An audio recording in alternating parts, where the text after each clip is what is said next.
ladies and gentlemen. This lunch break, which yesterday was 2 hours, is sort of segmented in two parts. So we have the lunch, and now there's a bit of a presentation. You can tune in, tune out. It's sort of up to you. But what we are, it's David Bell and myself, are running two projects for Brownstone. The first project is called Repair, which is a university-led with an academic research team looking at the emerging pandemic preparedness and response agenda post-COVID. So in this room, we hear a lot of stories about COVID and about the policies that were enacted during COVID and some of the frustrations with those policies that were enacted during COVID. But there is an agenda that has emerged after COVID. And this agenda has moved very quickly, as we're going to get to in a moment. So what Repair was asked to do, I'll give you a little background, and maybe that will tell you what our remit was. I was invited to Brownstone a few years ago to talk about some concerns that I had found in my own private research and my own experience working in the WHO and working for the World Bank in pandemic preparedness.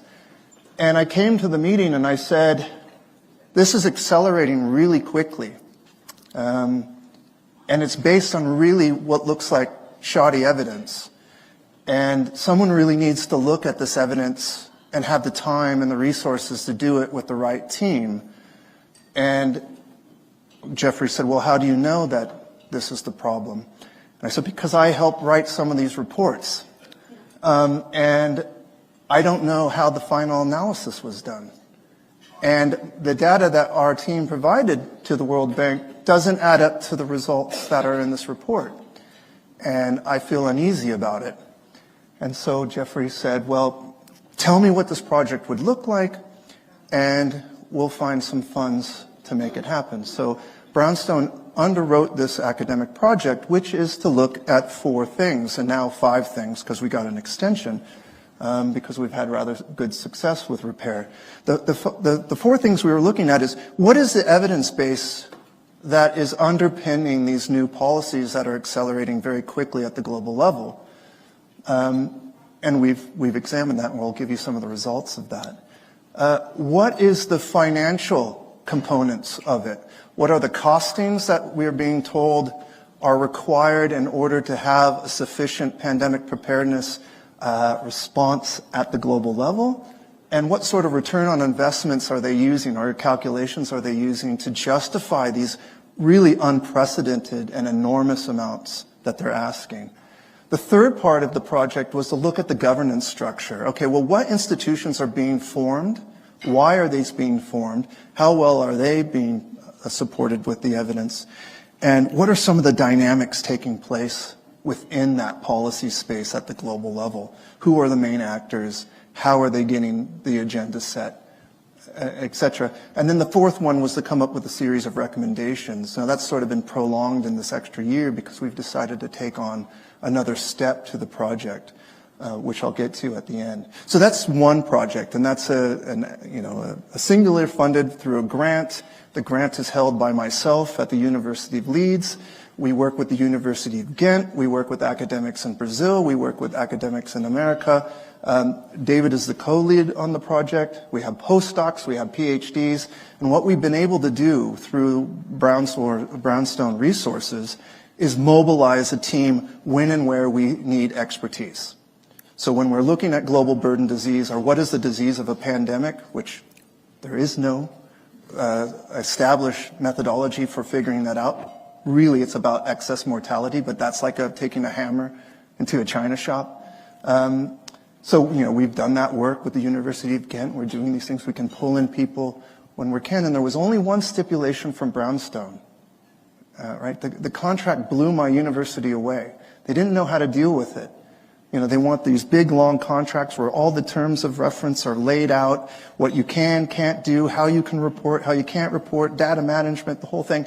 It was everything that we produce has to be open access, and there is a generous APC charge, or fund, That's how you clear copyrights, to do so. And that was it. And everything else we set up and everything else we run, and there's no interference, and this is honestly an independent evaluation of this agenda, and you'll get that. The next project is International Health Reform Project. Now, this project has been around for a while, and as we know, the WHO has some issues. It hasn't always performed well. It does some things okay, and it has historically done some things well. There are some collective action problems at the global level that it would be nice to have an international health organization help deal with. Counterfeit medicines, for example, is a problem. And WHO is largely the only one kind of trying to deal with this other than a small division at Interpol.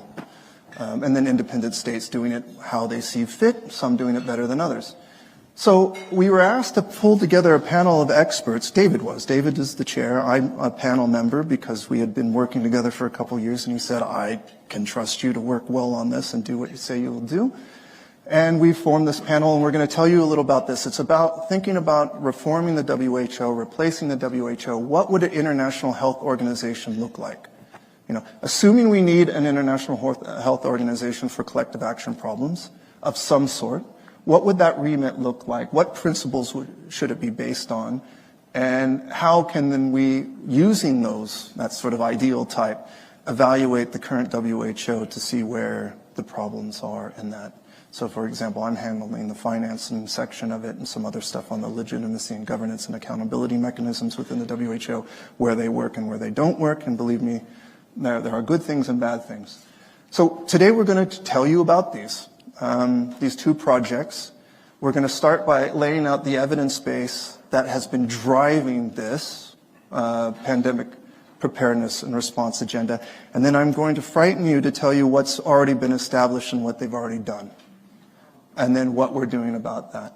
And by frightening you, some of it is not wrong, right? Pandemics do happen.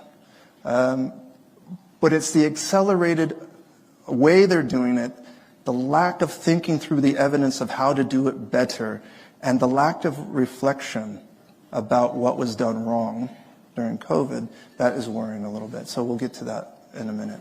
So David will take you through what is the pandemic risk? We're told it's an existential threat. Well, what's the basis of that claim? Thank you. Thanks, Gary. So there's a few slides here that people might have seen at the meeting last year, but otherwise it's new, but it'd be useful to go back through them. So as Garrett said, we'll talk about the pandemic risk and burden and what our governments are being told. And, you know, the governments are doing this and that. A lot of that is because they're actually being given information and they're acting on it. And I'm going through what that information is. Garrett will talk about the financing, and then we'll talk about IHRP, which is a separate project, but obviously there's some overlap. So a lot of people hopefully have seen this graph, and it's infectious disease over the last 100 years or so, 150 years. And what it shows is that this is for England and Wales, but Australia is the same, US is the same, etc. Developed country, Europe is the same. Most infectious diseases that were killing people went away by about the 1940s or 50s. And then we introduced vaccines, and they went away a little bit more on the same trajectory.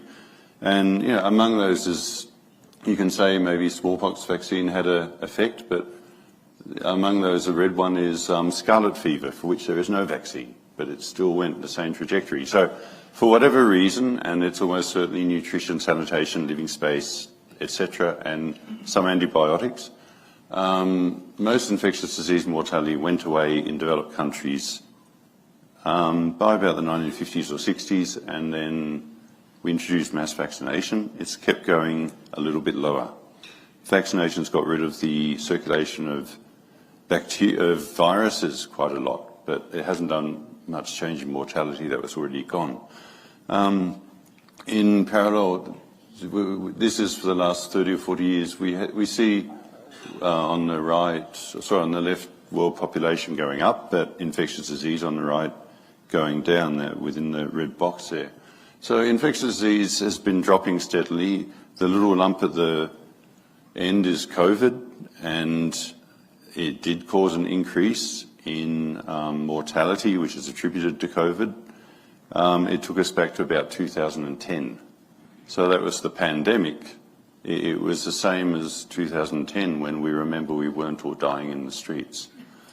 So that was the extent of it. So that is what's happening with infectious disease. We live in a world where it's almost gone, essentially in terms of mortality for most of us. What the WHO is telling countries is that epidemics, pandemics of infectious disease coming more often, spreading faster than ever, potential fatal combination of newly discovered diseases, etc. Since the beginning of the 21st century, we've experienced major epidemics and pandemics every 4 to 5 years. So you may have missed them, but these are the two 2023 publications from WHO. They're the only ones in the last 5 years. They're the key ones on what is happening with pandemics and what to do about them in epidemics. So this is what governments, health workers, the media sees. This is what WHO is saying, which is a contrast to what we saw. So as Garrett said, we've been looking at this. We've put out a series of reports, peer-reviewed papers, several more in the process. It is, as other people have said, a struggle to get a lot of these papers out in peer review, but we're slowly getting there. So this is the only bit of evidence in those two WHO publications that I just showed from 2023. It's the only evidence they give to back their assertions, and it's this chart, and it's in both. And it shows that in 2000 there was no pandemics or epidemics, and since then things have got really bad. And now there's a whole string of them, about 7 or 8 ongoing at the moment. And so the story you get from looking at this graphic is that, we have rapidly increasing threat of outbreaks, and the world used to be much safer than it is now. And that's what WHO is saying, and that's what our governments believe, by and large. So what this should show is that virtually all of these obviously were there in 2000, and were actually much, much worse in the past. This includes there's 3 coronavirus outbreaks there. 2 of them only killed 1,000 people, or less than 1,000. The other one is COVID. But we've always had coronavirus outbreaks. We've just developed the techniques to detect them recently. So what the WHO should say from this chart is that we once had really bad outbreaks, plague, yellow fever, cholera, influenza, all on this. They used to kill far more people than they do now. Now very few people die. So this is a classic case of misinformation. It fits exactly the WHO definition of misinformation, but this is the WHO's official publications on pandemics and epidemics, and it's what our governments believe and see. So it's not just the WHO, this is the G20 and World Bank, both documents developed for the G20 summit in 2022, which backed the pandemic agreement of the WHO and the International Health Regulation changes amendments. So existential threat of deadly and costly pandemics, 300 to 700 times return on investment. You put $1 in, you get $300 to $700 back. So what government could say no? And the bottom one is asking, this is asking for $3 billion that Gary will get into per year. The bottom one starts from the World Bank's asking for another $10 billion for One Health on top of that, because there's a growing number of outbreaks which become pandemics. So go first, the first one, the G20 high-level panel, and there's only 2 appendices that give any evidence to back these claims. This is one of them. So it's this list it's this table on the left. It's got a year since 2000 to 2020, and it's got an outbreak. And we put numbers to those on the highest number of mortality, the highest mortality for that disease that year, which is on the right. So you can see over 20 years, for what they call major outbreaks the past 2 decades, it was 189,000 deaths in over 20 years. So every year, 1.3 million people die of tuberculosis. So this is tiny. Nearly all of these, 160,000 odd, are from swine flu, which killed less than 2009 than flu normally does, just seasonal flu every year in old people. And the other 2, West Africa Ebola and cholera outbreak that came from a UN compound in Haiti, because they didn't do good sanitation there. And that is the outbreaks for the last 20 years. That's the sole basis, essentially, of these claims of the G20 high-level panel.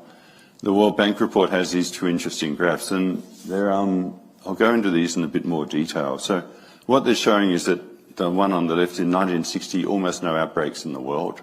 For those who might have been born then, you'll remember everything was fine, no one died. And then outbreaks went up, and then, interestingly, they've dropped down again, but they don't really talk about that. They say a 6.7% increase from 1980 onwards. And then on the right, they say, encroaching natural habitats is the driver of this zoonotic spillover. And they have this graph, but what this graph shows is they actually go up as you destroy habitat, then they go down again as you destroy even more, because you wiped out the wildlife, which might be carrying the virus. So actually, it's a very complex, and it's not clear that it's increasing. So just going to that first one, and the same publication has, these are from the citations. So there's multiple publications out that show the same pattern, an increase from almost nothing, and then it drops down after 2010, which is really interesting and is not addressed in any of these reports. And what is probably happening? We see an increase because we can detect them. In 1960, we didn't have PCR, we didn't have point-of-care antigen tests, didn't have gene sequencing. This is how we detect outbreaks and distinguish them from the background. So we've developed the technologies to find these things. And so we see an increase, and we report far more outbreaks. We're also putting more money in, we have more publications, we're getting better roads so you can get to clinics and find the outbreak.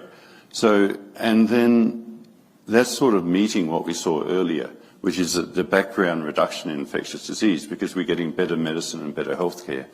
So probably we would expect from this over the next 20, 30 years, we're going to continue to see this decrease, even though we're getting better at detecting, because our detection now is sort of getting near saturation. That's probably what we're seeing in these graphs. And this sort of backs at it. It's from a publication of Smith et al. In 1980, at the top there, you can see most outbreaks were reported in developed countries. And in sub-Saharan Africa, Southeast Asia, very few outbreaks reported. Now, no one in their right mind can believe there's no outbreaks in Africa in 1980. But we didn't have PCR there by then. We didn't have gene sequencing, etc. And you see at the bottom in the box there, you've essentially filled in this area in the tropics where there's poorer countries, because we've pushed out diagnostics to that level. So you're seeing an increase in outbreak reporting, not an increase in outbreaks, and it's because we have better technology. This is not addressed in any of the publications from the World Bank, G20, WHO, etc. we've gone through, but it's almost certainly, overwhelmingly, the major reason why these graphs are going up. And this is, we published on this zoonotic spillover in one of the Spring and Nature papers. And so we are getting stuff out, but it's the only paper out there we could find that really addresses this. And the graph is from another paper that we quote there, but it shows the same thing. You get more outbreaks with reforestation in higher latitudes, like where we are now. You get more outbreaks with deforestation in lower latitudes, so near the equator. But that coincides with this rollout of detection as well. So, it's a complex picture, the zoonotic spillover. Probably it's decreasing, but almost every publication you read, it'll say it's increasing and this is driving pandemics. And the evidence is almost certainly the other way. So briefly on pandemic burden, and people will see figures. 2.5 million people die every year from pandemics, and that's out there. WHO agrees with it. It's a well-used figure. It was the base of a Lancet Commission report, etc. Comes from the Ginkgo Bioworks, which is a company that does data processing for biology. And they have a report that we also published on, which goes into this. So we can see here on this table from their report, there's thousands on the right-hand column. So it's 2.5 million people every year die from pandemics, on average, annualised average. Now, in COVID, the WHO report about 7.5 million dead over 3-4 years. So they're saying it's even worse than COVID every year. So it's a nonsensical thing, but this is what is being reported and is what governments and so on understand.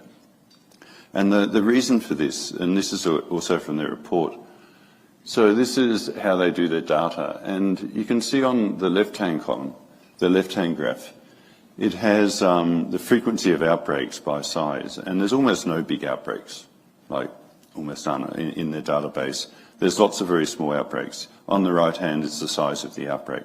And it's dominated by those ones at the top, which are 100, 200, 300 million deaths. This is all there's none of these happened since we invented antibiotics 100 years ago. And it's dominated by like the bubonic plague and the medieval times and so on.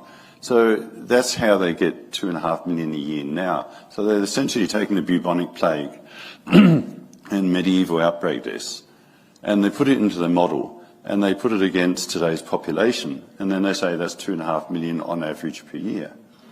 So it's completely nonsensical, and you're laughing, but this is what is published, and this is what's quoted, this is what the Lancet quotes, this is what the WHO quotes, this is what our governments believe. It's completely nonsensical.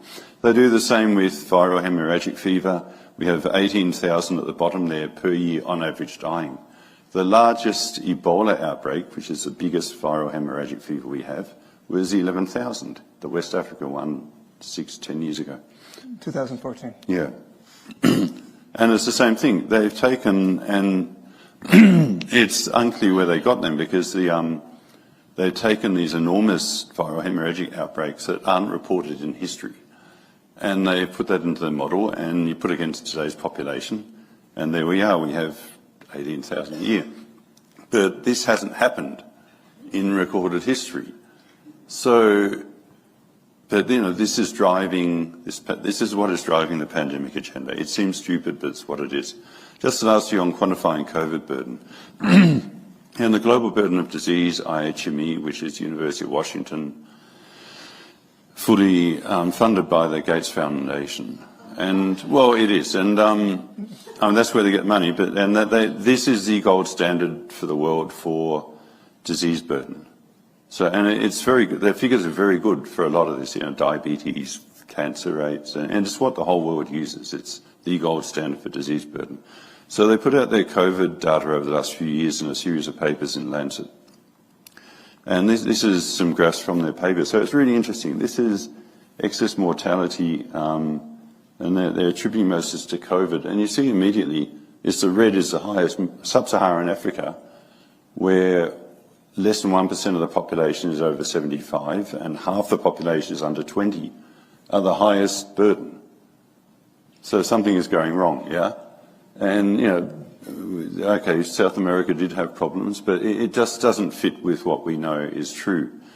So what they've done, and it took us a long time to dig into this, and even the people at IHME, we didn't find anyone who fully understands the model because it's extremely complex, and there's thousands of people around the world doing this. So they've taken COVID mortality and excess mortality. COVID is reported, deaths from COVID, and, you know, they're underreporting, overreporting, whatever, it's what's reported, and there's issues obviously with what is a death from COVID, but this is what they use. So it's about 7.5 million according to the WHO. And then we have the total excess mortality, which is going to be pretty accurate because we're good at assessing excess mortality in nearly all countries, total mortality. So this is the excess. So then they've put into their model, they put a model on the COVID numbers per country and per region. And they've said, well, masks are, quote unquote, incredibly effective at stopping COVID. And therefore, if a country didn't use a mask very much, the model bumps up the mortality. Social distancing is very effective. So if they don't use social distancing much, they bump up the mortality. So they increase it so that nearly all that excess mortality becomes COVID rather than the cost of lockdown, the cost of, and this is, so then this is what now, yeah. Yeah, yeah. Is that just by adjusting a parameter value? They do it by country. So countries that have reported a lot of, sorry? I couldn't hear the question. I'm Yeah. wondering if the model adjustment was based on just adjusting the parameter value for a term that represented mass use. No, They have the mortality, and they break it down by country, and large countries by parts of country. They look at, they get mask use, off all sorts of surveys from Facebook surveys, all sorts of things. They take mask use, they take vaccination, and they assume, for instance, that vaccines stop 95% of mortality. And that's their table, that it's about 85 to 95% effective in stopping mortality, etc. So they look at the original numbers, then they look at the vaccine use. The US they take as it is because they trust the data. Countries like Sub-Saharan Africa where they don't trust the data, they say, well, they hardly used any masks. So the model then increases it by several factors. They only had 20% vaccination, not 90%, so we'll increase it more because they must be under-reporting, because we know that if they didn't use vaccine, they didn't use masks, in fact, they must have had more deaths than they're reporting. So this is what it is. But it's hard to find anyone in IHO, and I was writing to people who did this, trying to understand who did what and to understand the data. And there's no one there who really understands it because it's such a huge, massive, complex database and such a massive model. We went through hundreds of pages. And 600 people work on it. How many? Yeah. Model is it? Sorry, can you answer? What kind of model was it? Do you know? I can give you the papers. It's all at IHME, but there's no one who can tell you exactly how it works. Anything over 3 variables is garbage. Oh, this has got lots and lots of variables. No, it's an extremely complex model. Yeah. But anyway, but It's hundreds of pages long. we went through hundreds and hundreds of pages of supplementary data to just try and understand it. So, and we're trying to get this published. We've been trying for a year. No one wants to publish it because we're questioning the gold standard for COVID numbers. And this gold standard is now used by WHO, now used by G20. Our World in Data, G20, etc. So this has become mainstream. So now instead of WHO's 7.5 million, it's become about 15 million over those first 2 years, etc. So this is how history is made, and now history will believe the global burden of disease because it's a gold standard, and that's how, this is the base of the numbers, and no one knows it because no one's going to read hundreds of pages of supplementary data of the model, except us who can't publish it yet. So, Right. Yeah, I'll hand over to Garrett. So I'll make this rather quick because I think the governance stuff is, which we have a third report. So that was the first report. The second report was on costings and financing, which has been around for a while. It's on Brownstone. The third one is on the governance structure and the current architecture, and that we're just finalizing that report now. In fact, the postdoc is busy formatting and adding bits and while we're here. So we hope to have that out by the end of the month. But this is kind of important because this report came out, so the G20 had a leaders summit and they asked the WHO and World Bank to put together what would it cost to put together the right pandemic preparedness and response machinery at the global level. And this was in 2022. Now, I said earlier that I had some doubts about this report because I had worked on this report. So I was part of a research team that was looking at global level response costings. There's not a lot of data out there. There's a lot of extrapolations. There was a lot of filling in numbers based on kind of intuitions and whatnot. And that data was fed over to the WHO. And then this report showed up, and I don't know how the analysis was done. So it kind of sparked some interest in me.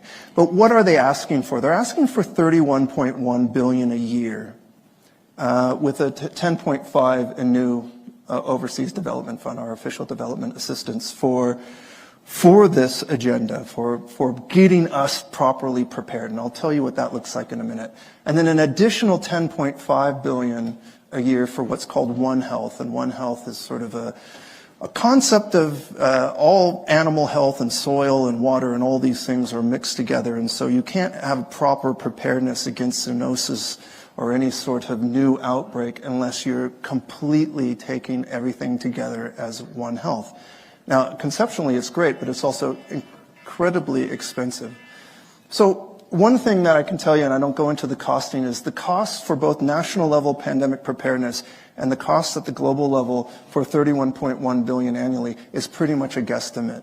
They took 5 countries that had full reporting on what they pay for and then extrapolated that to 194 countries. Now, what countries would probably keep that kind of record of what they do for pandemic preparedness? Very rich countries.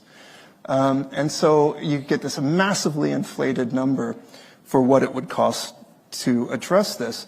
And they do say this in the literature, in the reports. They say, well, this is how we did it. We extrapolated it. They don't tell you what the 5 countries are. And they don't have an appendix with a fully spelled out methodology, but they kind of tell you that the data wasn't available, so they had to kind of guesstimate. But that's not as interesting as what they did for the return on investment. And I also have to say one other thing is there's a McKinsey and Company report on pandemic preparedness that was generated before the pandemic. And this is cited by everybody. Now, it's a really short little report on what they estimated the costs would look like. Interesting enough, they did a second edition of that, and the World Bank did a second edition of that report that you see. They cite each other for counter-verification, but they originally cited each other for counter-verification. So it's a circular citation. Why don't you know it's true? Because McKinsey has said our report is right, which we cited and used as a basis of our first edition, right? So, of course it's going to be right because you're using the same numbers. Anyway, so there's a lot of circular citations going on. But the thing that was probably most frightening to me was the return on investment, because the really rookie errors that were being made in here. And there was no methodology at all on how they put together the economic costs or how they set up their return on investment. And so we had to kind of go through their reports line by line and figure out where they found that number from. You can find it in an IMF report from this year, and you're like, oh, it's the same number. But they don't tell you that, so you have to do a lot of investigating. The circle verification took place. You know, the G20 quotes the WHO, then the WHO cites the G20.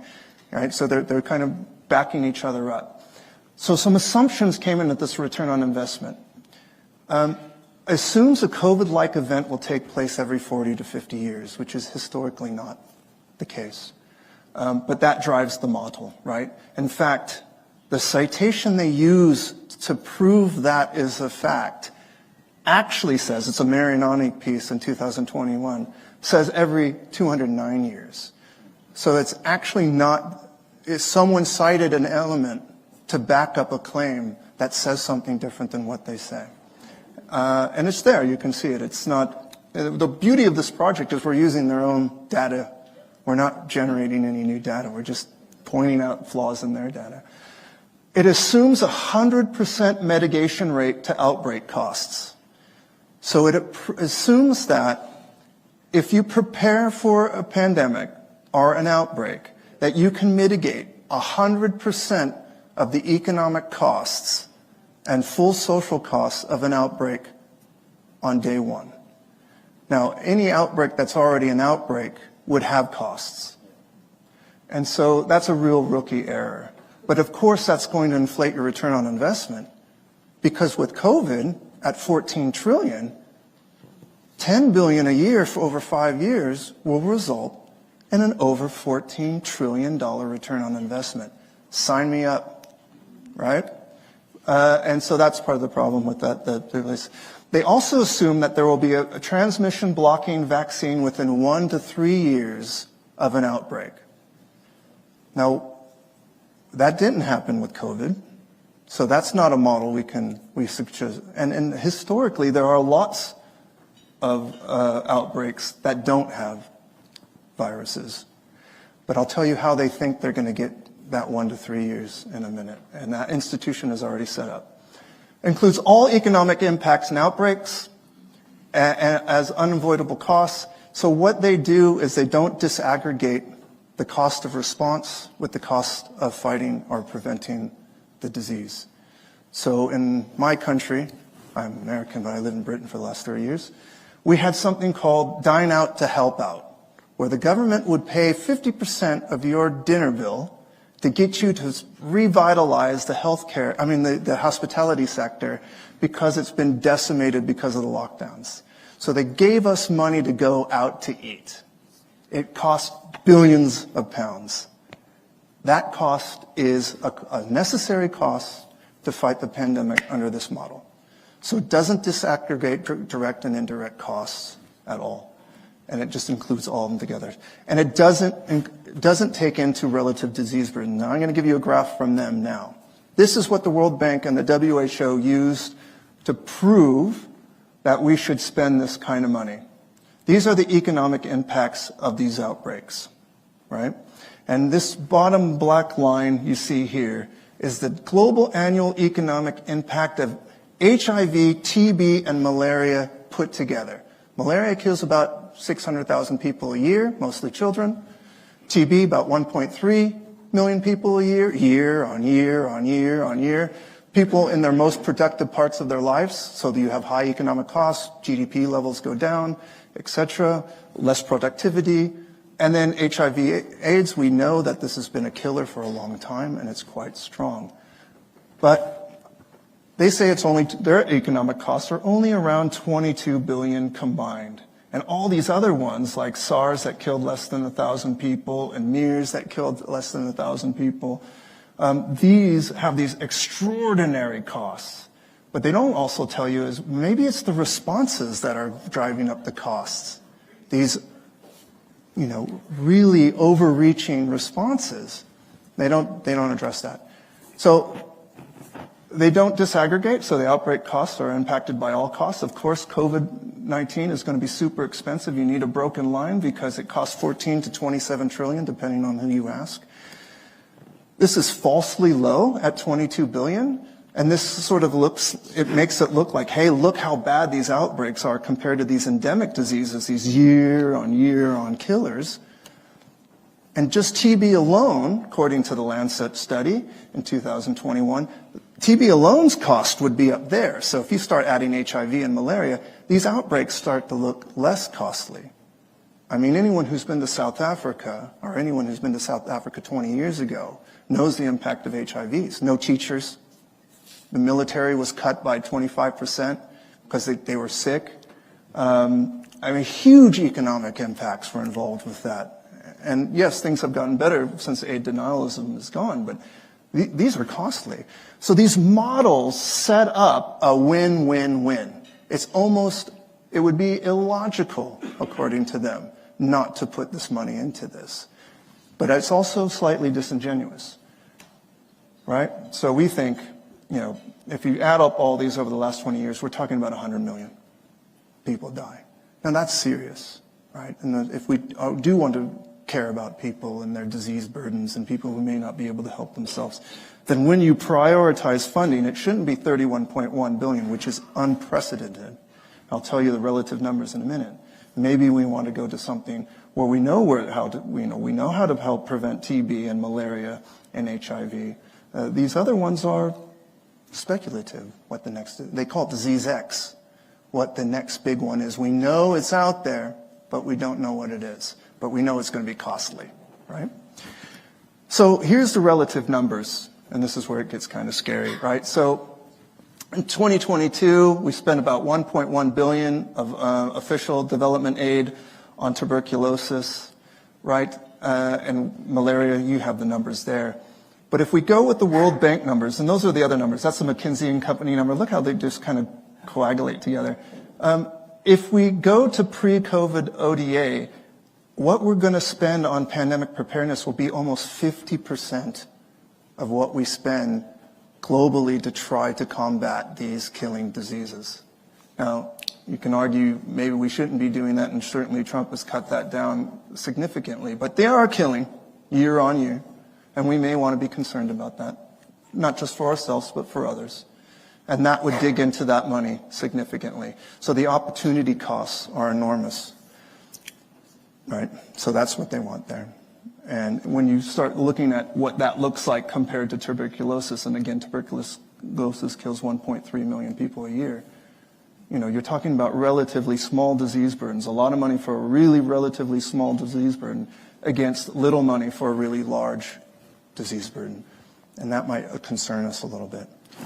So what is this emerging? This is report 3 now. I'm excited to tell you about this. So we mapped everything. My poor PhD student spent 2 years of his life helping me map this out. It's for his PhD, so he's happy to do it, and he's fully committed to this cause. We mapped out everything that has shown up post-COVID. We also looked at what was there pre-COVID and made some comparisons, just so we could know. And what did we find? And the report will go into much more details. I'll give you 2 examples in a minute, but we found a clear acceleration. I mean, the global health security agenda has been rising for years. From the early 90s, sort of post-Cold War, it gained a lot of traction. A lot of bioterrorist stuff got in there, and so there was this merger of the military, and you know, it sells. Health security sells, so people used it to gain interest in, you know, neglected diseases or whatnot. But it's a political process where a health problem is elevated to a security priority, the existential threat, right? And this allows emergency language to be used. We've been talking a lot about narratives in here, and extraordinary measures. The other thing that we found was that uncertainty is now a risk. Disease X. We don't know when it's going to strike, but we know it's there. And we should be hypervigilant. And we should do extraordinary measures now in order to be prepared for it. Biomedical reductionism, there is a focus on biomedical and technical solutions. I mean, we've been seeing that for a long time, but it's really now engrossed in and I'm going to give you 2 examples of why, in what we're doing for pandemic preparedness. And there's a significant increase in new public health and social measures, that's what PHSM means, without appropriate lessons learned from COVID-19. I'm going to give you 2 examples because I find them really interesting. This is the emerged agenda. These institutions already exist. The Pandemic Fund is on its 3rd round of funding. The Global Health Hub in Germany, underwritten by the Germans, it's the Pandemic and Epidemic Intelligence Hub, is up and running. It's there. It's in Berlin. We have a new IHRs that were passed in 2024, which has a new category of pandemic emergency. We have the 100 Days Mission through Gavi and CEPI. The 100-Day Mission is a G7, G20 initiative that within 100 days of an outbreak, there will be a vaccine. What could go wrong? The mRNA Hub in South Africa, which is pooling learnings about how to better use mRNA to make the 100 Days Mission a reality. You have the First Response Fund from Gavi, which is taking over for COVAX. That was the vaccine distribution and payment facility. You have a new coordinating financial mechanism that's going to pay for the IHRs, but also the pandemic agreement if it gets finalized. And there is a big if there. But we're talking about that's where that $10.5 billion that they want is going to be funneled through. And then you have the new Managing Epidemics Handbook that came out in 2022, which is what you're supposed to do or the things you're supposed to consider while you're waiting those 100 days for this Savior vaccine. This is all there. This is all happening. What does the Pandemic Fund fund? Only 3 things. Surveillance, increased surveillance capacities, diagnostic capacities, and human resources for those 2 activities. So it is this sort of biomedical securitization approach, which we see here. You find it, you detect it, you send it to the biohub, which then classifies it, ranks it as in terms of risk, then either a pandemic emergency is called or not. It is given to the 100 Days Mission, where a bunch of people have been working on solutions already and then can implement them quickly. I think we heard about yesterday about this scaffolding system where you can just plug in. Maybe that's it. Gavi will ramp up the distribution and payment for those vaccines, especially in low-income settings. And the World Health Coordinating Financial Mechanisms will also kick in. And then you'll have your PHSMs that you can use. It's up to countries. All of this is up to countries. You know, WHO can only give you recommendations. They can't make you do anything. countries will do these or not, but they can make recommendations, and that's the Managing an Epidemic, which is my second example. We compared 6 pre-COVID pandemic response documents with 8 post-COVID documents, and I'm only going to focus on the Managing Epidemics 1 and Managing Epidemics 2, because I think that it's a very interesting comparison to make.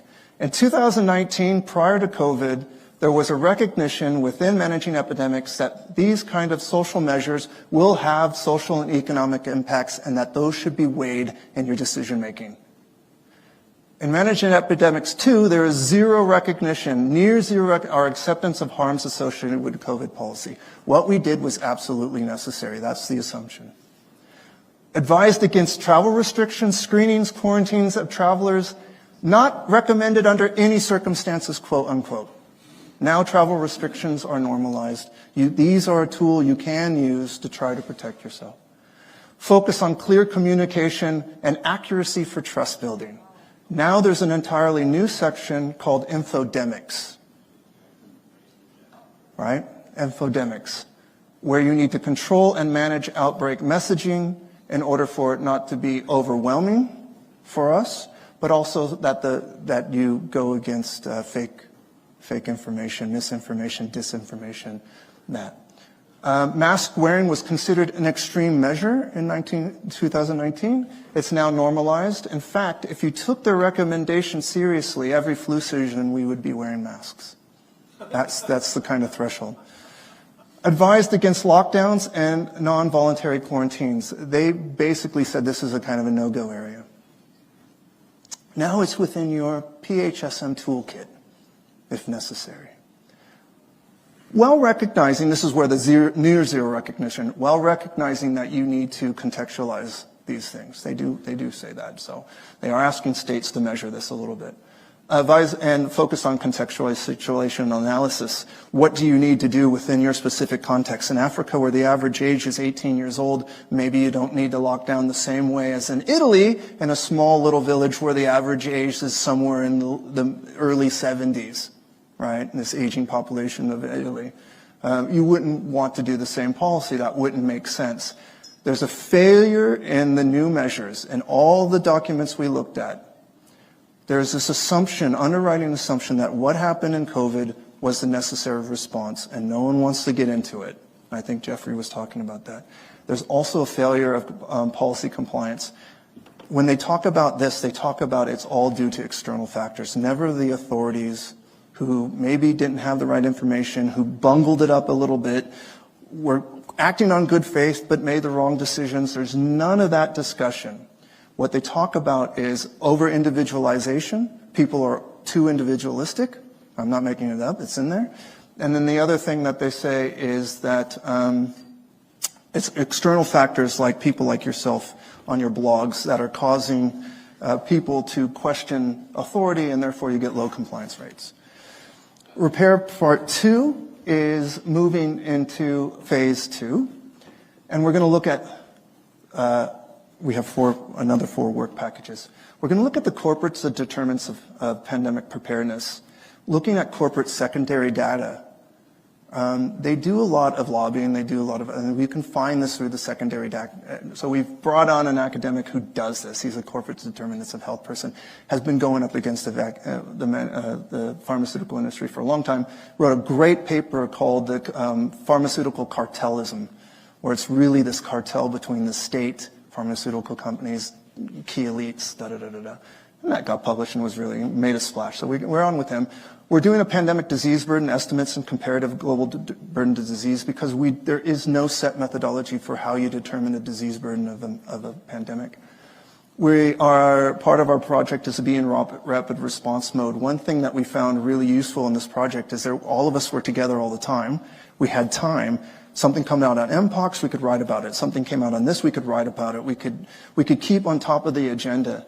And so that is now built into the project. And the last thing we're going to do, and we just got ethical clearance to do this on Wednesday from my university, was we are going to interview these people. Anonymously. Data will be protected. They will be signed a number. People who are working on the pandemic agreement and the IHRs, people who have worked on the establishment of the pandemic fund, and those who have worked on the establishment of the 100 Days mission. We're going to interview 100 people, my postdocs and I will. And we're going to try to understand what power dynamics, evidence bases, and agenda capture are legitimate processes we're going on to form these things, because you can do all you can through the policy analysis, but it can tell you trends, but it can't tell you why. Or you can't get that primary source that says, look, I was in the room and this happened. I got some of it. I was on the Article 20 pandemic agreement. That's financing for the pandemic agreement. I was in Geneva. I was in the room for that subcommittee meetings, for a few of them as an expert. And I could see the political dynamics take place. Why is the only non-member state member allowed in there the two invited experts and the World Bank? Why was the World Bank in all the subcommittees? So you just have to ask these kind of questions about how it's going to go. And that intimidated some of the more low-resource states who felt like they were being pressured to kind of sign on to things, and they couldn't make all the subcommittees because they have one representative for 20-something countries in Africa group, and that person had to represent 20-something countries over 22 committees. It was just, the structure was there for these type of problems. I'm going to hand back over to David, and he will tell you about this WHO project, and then I don't know if there's time for questions or not. It's just got 5 minutes, so I'll be quick. But so this is the International Health Review project that Garen mentioned, and this is fully supported by Brownstone. we have a panel of 10 people, and we cover, there's academics and public health people from Africa, from Europe, North America, Australia, with backgrounds in Asia, with backgrounds in World Health Organization, UN, etc. So it's a good international panel, some of whom have written reports on urine reform, etc. before.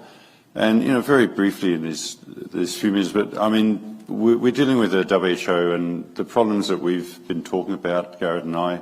A lot of it is driven by this. The green bit is specified funding. This is a WHO budget, their current budget. So 75–80% of their budget is specified funding, which means the funder gives money to WHO to do something. They don't give money to WHO, and WHO decides what, okay, we should address TB. They're funded to do health emergencies, so they do health emergencies. They're funded to vaccinate, so they vaccinate. So that's what's happening in the WHO. And that money is coming from, and this is where it is now. It's very different from a couple of years ago even. Gates Foundation is the biggest, and then Gavi, which is a lot of Gates money and some country money. European Commission, not a country. United States, which probably won't pay that bit. It's unclear. They're supposed to pay the last 12 months, but we'll see if they do. I mean, I shouldn't say probably. They may or may not. Then the World Bank. So you get down to Germany before you've got a country that's actually paying. And this is an organisation that's supposed to be just country funded and country run. So, and the result is this, we have this very profitable system: surveil for variants, find them because they're there, it's nature, declare a threat, lockdown, 100-day vaccine, public money is running it, corporate profit comes out of it, obviously, and there are assured jobs and salaries in the WHO and these other organisations which ensure that this is going to happen and that this will run and this will expand, because all the incentives are for this to happen, and the incentives of those funders are for this to happen. So we're assuming that you need an international health organisation, that it is very useful to cooperate internationally in things like health, along with, international air travel or defence or whatever. It's useful to cooperate with other countries. There are real things that you can do better as a group. Essentially, we're doing two reports. There'll be a policy report and a technical report. The second, they'll be finished by the end of February, I think. And there'll be the policy report about 70–80 pages, the other one a couple of hundred. And we're going back to basics and saying, what should public health be? What should international public health be? What should an international health organisation therefore look like? And then how does WHO match with that? Is it reformable, or would you need to get rid of it and replace it with another one? And the hope is that, otherwise WHO is going to continue, and very likely the US will go back when, regime change. So, and a lot of countries want an international health organization. We're hoping to present with a template which will allow them to actually move to something that is much better than we have now. And we're basing it on, beneficence and non-beneficence, basically confidentiality, voluntary consent, which is an expanded Hippocratic oath, basically. And from that, we're assuming that state sovereignty and individual sovereignty are inviolable. Individual sovereignty is expressed through state sovereignty. And any intervention, any international public health. I need to, where's the best place to connect that? Okay, perfect. Is it on? That's fine. And is can I bring it up and around?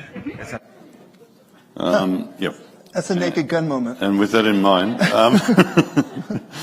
so we've gone back to basics and then working out what should an organisation do, how does the WHO look against that, and we'll end up with recommendations along these general lines, which is needs to be highly decentralised, and much more decentralised even than the WHO regional offices. It needs to be such that each country can have a real impact on how any recommendation is interpreted in their region. Transparency and pluralism, obviously, financial independence from any non-state actors and from individual states. So it needs to go back to where states give into a core fund, and then based on that, on priorities that are set based on the Constitution and so on, and health need, the organisation can act.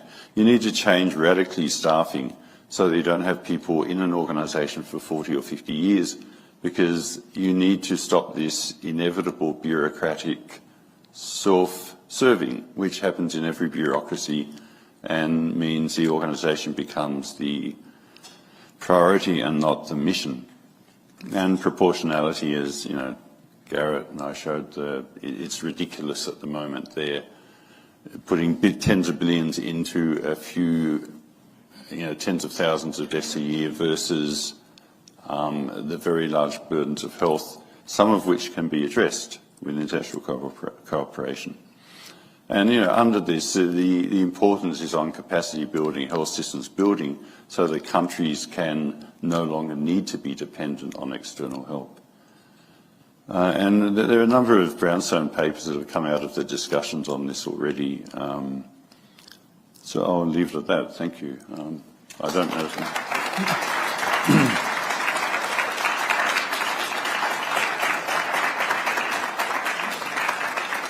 So we may or may not have time for questions, but I think we're at time, yeah. Yeah. Thank you both. I'm sorry I wasn't here for the first part. Don't be sorry. It was a very wise decision. No, Okay. So we need to we're going to switch move out. that. Yeah. All right.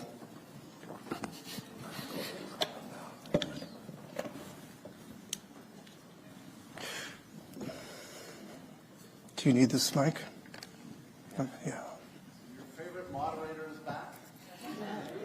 Where is she?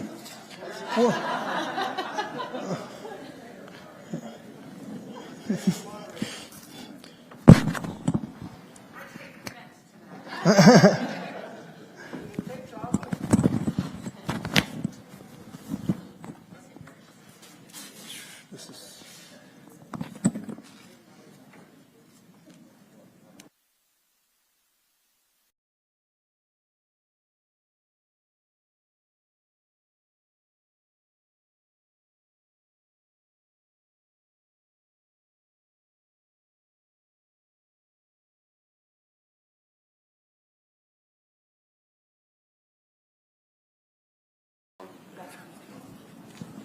What? Yeah.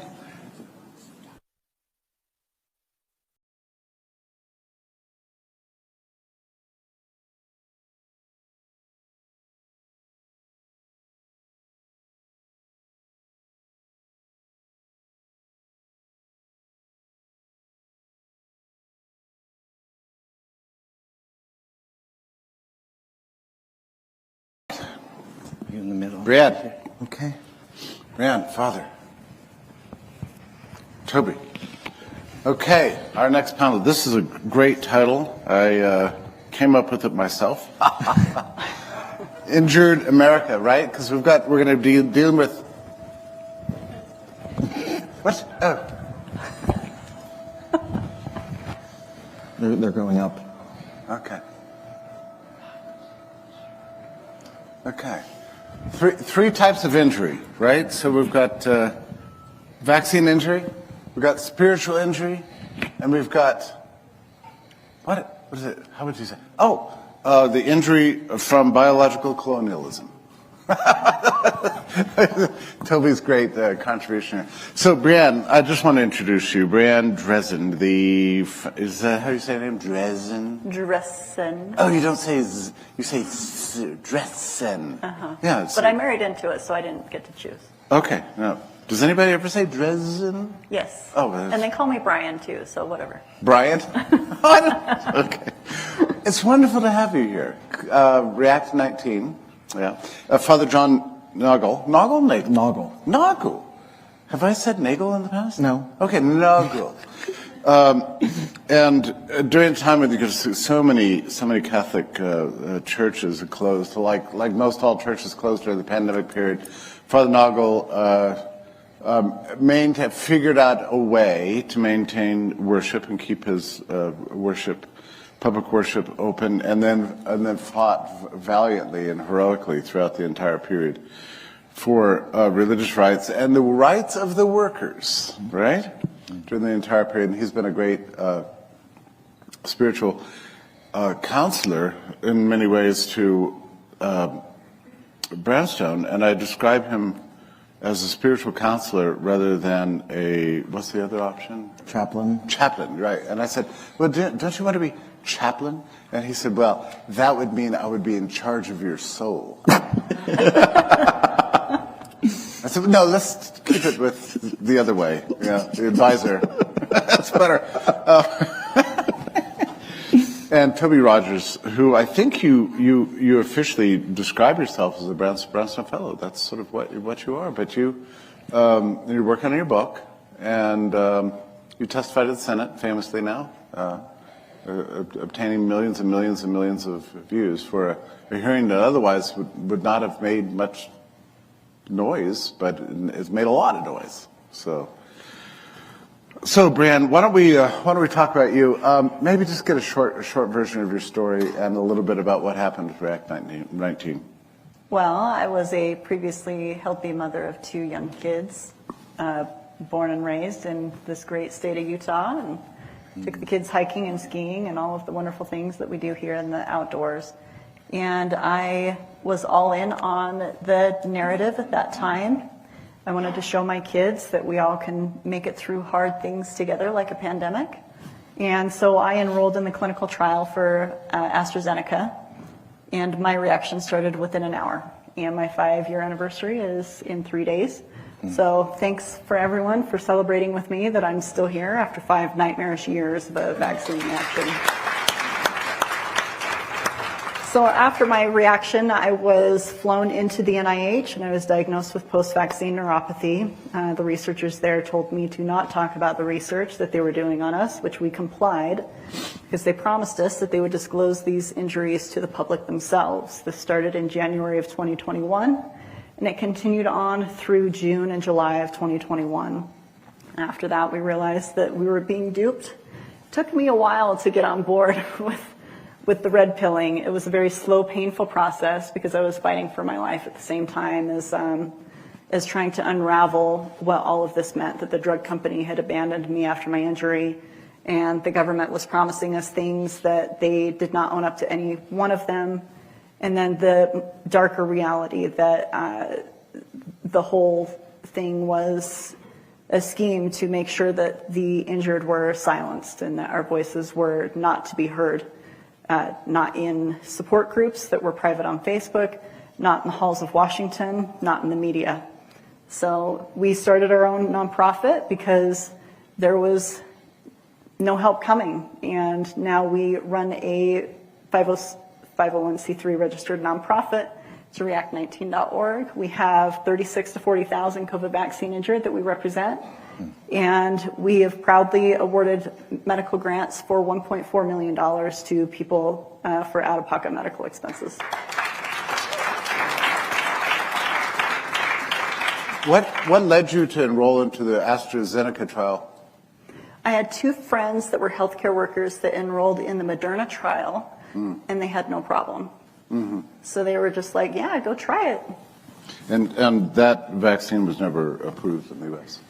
Correct. So we reported my injury to the NIH January 11th, 2021, and in that conversation with the tops of the NIH, they said, oh, this is odd because we just were talking about this vaccine with Fauci and the issues that we were seeing in the clinical trials, and so this is an issue for the United States, and 10 days later they pulled it off the market. Oh, they had approved it initially? They had pulled off, they said, you need to start your clinical trials all the way over. They said, we don't trust your data. Yeah. You guys are not going to get licensed. Of course, the shot was not an mRNA shot, therefore it was probably already ready to be deprecated in a way. Correct, yeah. I mean, every country had their own special brand, right? AstraZeneca was an Oxford product. Yeah. So in the UK, that was the product that they were protecting. It was all about, don't get the mRNA technology, just wait. The Oxford product, which is superior, is coming out. So in the UK, there's a huge uptake of AstraZeneca and injuries just like mine. But just like here in the US, the adenoviral vector vaccines were inferior to the mRNA technology, similar injuries to both technologies, by the way. But yeah, J&J was the fall guy. There was a very small number of people that took the J&J shot. And so, but they could let the J&J shot fall and show the public, the people that I used to be, I used to believe those news sources. And they said, look, we're doing our due diligence. We pulled J&J off the market. Here's an odd question, because I've always wanted to ask this about a person who volunteered for those trials. What were you hoping would come out of the vaccine? I mean, what did you... Freedom. Oh, that by getting the vaccine, you could go back to your old life? Yes. Did that have anything to do with whether and to what extent you would get COVID? No, I knew that with my health status and my age that COVID was not going to be an issue. You knew that? Yeah, I had health professionals as family members that they were telling me what was going on in the hospital. So for me, it was much more, I'm a preschool teacher. I had my own small business at the time. There were fines that were looming over us, just like all the small businesses, even here in Utah. And one fine and I'd be out of business. So I was going to do what needed to be done. I had not had an issue with the previous vaccine. I wish I had known people like Liz Wilner, who's the founder of Open Bears that's here tonight. Right. I wish I knew these stories. I didn't hear a single one of them with the media that I was consuming my entire life. It's the strangest thing you say that. Other people I've asked this question who volunteered for the trials said the same thing. All they really wanted was to do their part and making life go back to normal again. Yeah, that's it. Yeah, because you knew COVID was not really a threat to you. Correct. Yeah. But it was, but it's the same motive of what I do now. I did it then out of love. Yeah. And I did it because I wanted to help my fellow man. Right. But what I didn't realize is what I'm doing now is a truer measure of love. Right. How do you, I appreciate also your point about just like how strangely, I don't want to say, well, I will. This entire topic is sort of taboo. It's like nobody really wants to talk about it in some way. I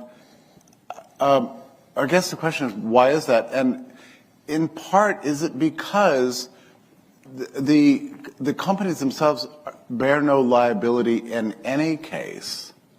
So therefore, like, who cares? I mean, there's nothing that can be done anyway, so maybe we just don't care about it. Or do you think that there's some more malevolent reason why we hear so little, I think, about vaccine injury.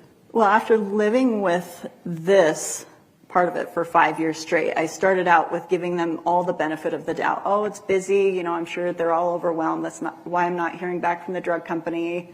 That's why I'm not hearing back from the government, right? But then once we started having these meetings with the tops of the FDA, and we were having these meetings with the NIH, and then they brought us out, and only then, and then we got censored on social media like all of you wonderful people, and our private support groups got shut down where people were literally trying to figure out, you know, how do I stop dying today? It was only then that I realized how malevolent this is, that it's not just, you know, we need to keep these guys quiet so we can make sure that the rest of the world is saved. There's something else, definitely something else there. Has your attitude adjusted in terms of your evaluation of the extent of the problem? Did you think maybe you were the exception, or the very, very, or as Fauci used to say, very, very rare, right? Yes, that's definitely changed after crossing paths with so many, just from the COVID vaccines and then expanding that into the HPV vaccines, the flu vaccines, the childhood vaccines, and seeing we are just the latest version of a rinse, wash, and repeat pattern. That goes back a very long time. So you've gone full rabbit hole in terms of... Yeah. The person that I was 5 years ago today would not recognize the person I am now. In your outlook and your attitudes. Okay, I'm just going to hop over to Toby and ask you to chime in on this with any comments you might have on what Brianne said. Yes, so Brianne's experience is extraordinary, and we have tens of thousands, hundreds of thousands of people who are injured by COVID vaccines. My entrance point to this conversation came from doing a PhD in political economy at the University of Sydney. And in political economy, you follow the money. And what's astonishing, and so my topic was the political economy of autism. And so I looked at the politics and economics of the autism epidemic. What's astonishing about following the money is that in the case of autism, the science and the medicine are relatively straightforward. We know with reasonable certainty that about a dozen toxicants in the environment and the vaccine schedule are causing the autism epidemic. What's strange is that the autism epidemic right now is costing the U.S. $300 billion per year, and government does absolutely nothing about it. Now, government can move heaven and earth to respond to an epidemic. The autism epidemic they don't respond to at all. So it turns out autism is not a scientific question. It's not a medical question. We have the answers to that. Autism is a political economy problem.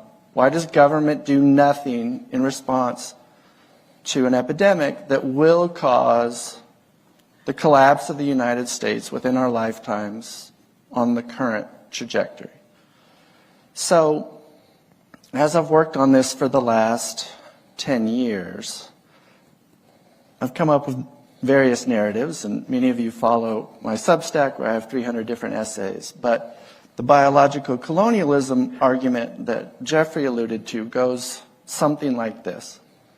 So, for the last 500 years, if you were a nation that wanted to get rich, the way you did it was you built a bunch of ships, you loaded them full of soldiers and guns and horses, and you sailed from Europe to the New World, and you took their stuff.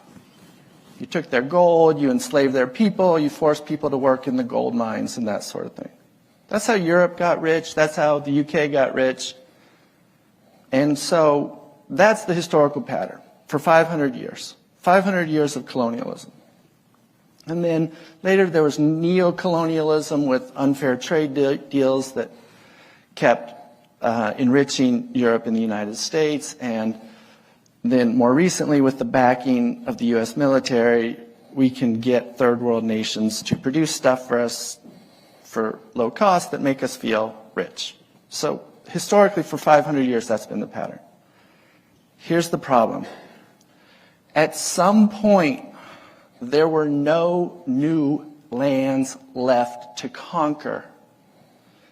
And so what the ruling class decided was that where the money is, the peasants to be exploited were the middle class in the United States and throughout the developed world.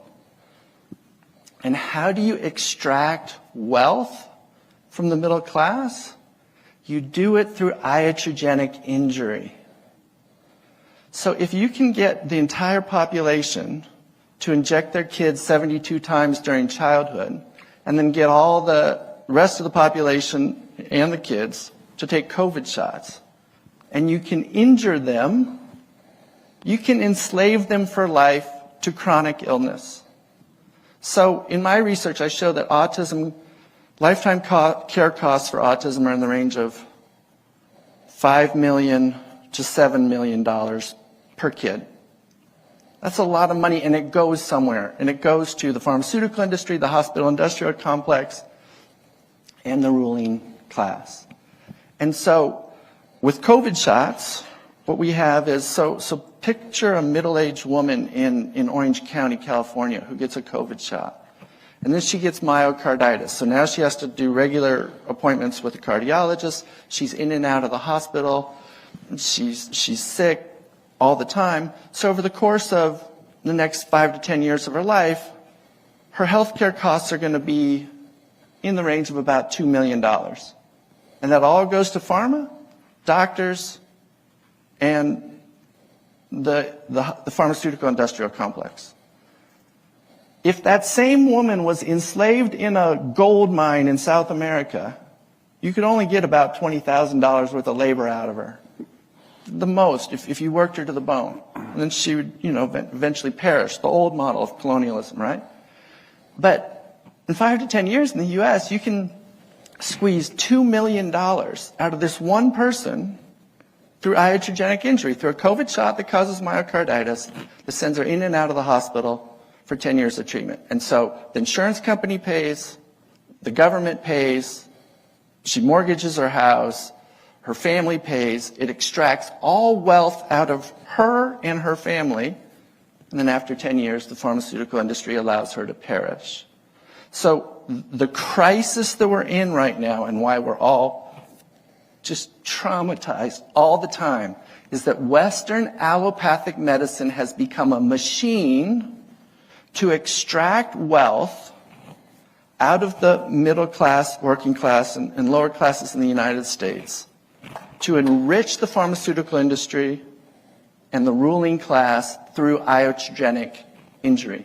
That's the crisis that we're in right now, and it was already happening with autism and other chronic illnesses in children before, and then it just blossomed in size during the COVID epidemic and the response and the junk science COVID shots.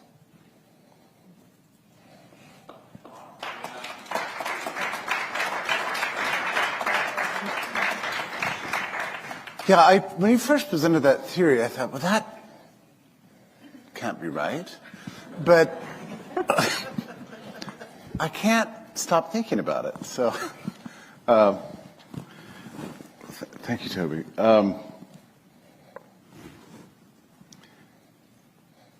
Yeah, Father, on the question of injury, you care for souls, and you have been a good shepherd of your flock for these difficult years.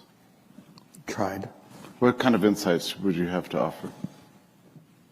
I'd like to suggest that undealt with moral and spiritual injury is perhaps our greatest roadblock attempting to move forward, because we are all, without exception, morally and spiritually injured from having to live through what we lived through. I'm spiritually, morally injured. some of the dictates that would come up from the diocese. There were a few nights there where I was just convinced that we as a whole of clergy should just be sent off to hell immediately, and all that's left is a bottle of bourbon, you know? All these other times of trying to compromise. Only way I can get in to give sacraments to people in the hospital is to wear the religious garb of the branch Covidians to get into the hospital. I know a priest, he was locked out of a nursing home. They weren't going to let him in to anoint someone who was close to death. So he took off all of his priest garb, put his play clothes on, and lied and said that he was her grandson coming to visit, and then they let him in. I once had to get in a car with the son of a woman who was dying in a nursing home. They weren't letting anyone in. So we had to park outside of the window, and I just gave an absolution from there, leaving it in God's hands. The fact that we had to live in this system is moral injury. And that changes who we are. If we suffer well, it can be a profound moment that leads us in the direction of sanctity and holiness. But it can also cripple us. There are so many people who were going to church religiously at the beginning of March of 2020 that don't go anymore. Why?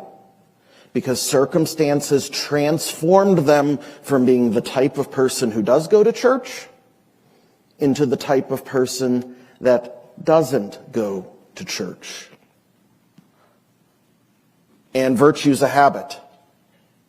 Is anyone who's attempted to have a gym habit, you know? How many days does it take of missing until you never go again? Even more so when it's more difficult than mere physical. Then you go through the world.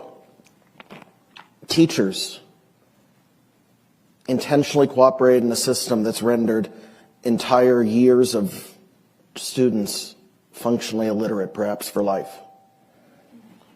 Healthcare workers.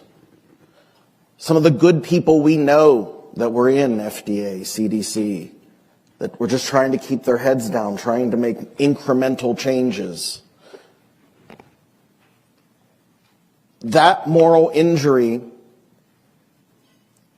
I would suggest from the religious point of view, it would be a great opportunity to go to confession, embrace prayer, fasting, giving alms to the poor, the normal ways where we admit guilt, even if it's mitigated by circumstances, and we just resolve to do better, and we trust in love and forgiveness and move forward. But even apart from that, our attempt to bring message means that we're going to people outside who are morally injured and can't deal with the weight. So there's clergy that can't deal with the weight that a bunch of souls aren't going to church and they're partially responsible.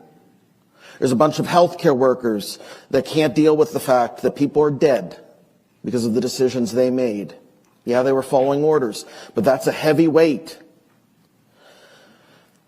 We need to be vulnerable enough to admit our moral injury to others so that they recognize that there is a sympathetic, safe space for them to open up and admit their moral injury. And if we don't do it, well, they've already come up with a counter plan. Preparing for this panel, I was just horrified Googling moral injury. It came up. You know, moral injury was just added in September of this year to the DSM as a mental health condition. And there was a group out of Harvard that did the research, and you know what their first paragraph justifying why it should be? Healthcare workers during COVID. So it needed to be added to the DSM, and so now you can have talk therapy, and you might even qualify for antidepressants and anti-anxiety meds just for you to get over it. Yeah. If we don't deal with it in a responsible, human, authentic, humble, vulnerable way, they already have the solution of making you not feel so bad about what happened. And that's the roadblock. Yeah, and I think I opened up this whole conference with an overwhelming sense of frustration about the fact that Brownstone's practically alone. I mean, there's other organizations, but we're the main voice probably in the English-speaking world, if not the entire planet, that's trying to draw attention to what happened over the last 5 years and the frustration with that.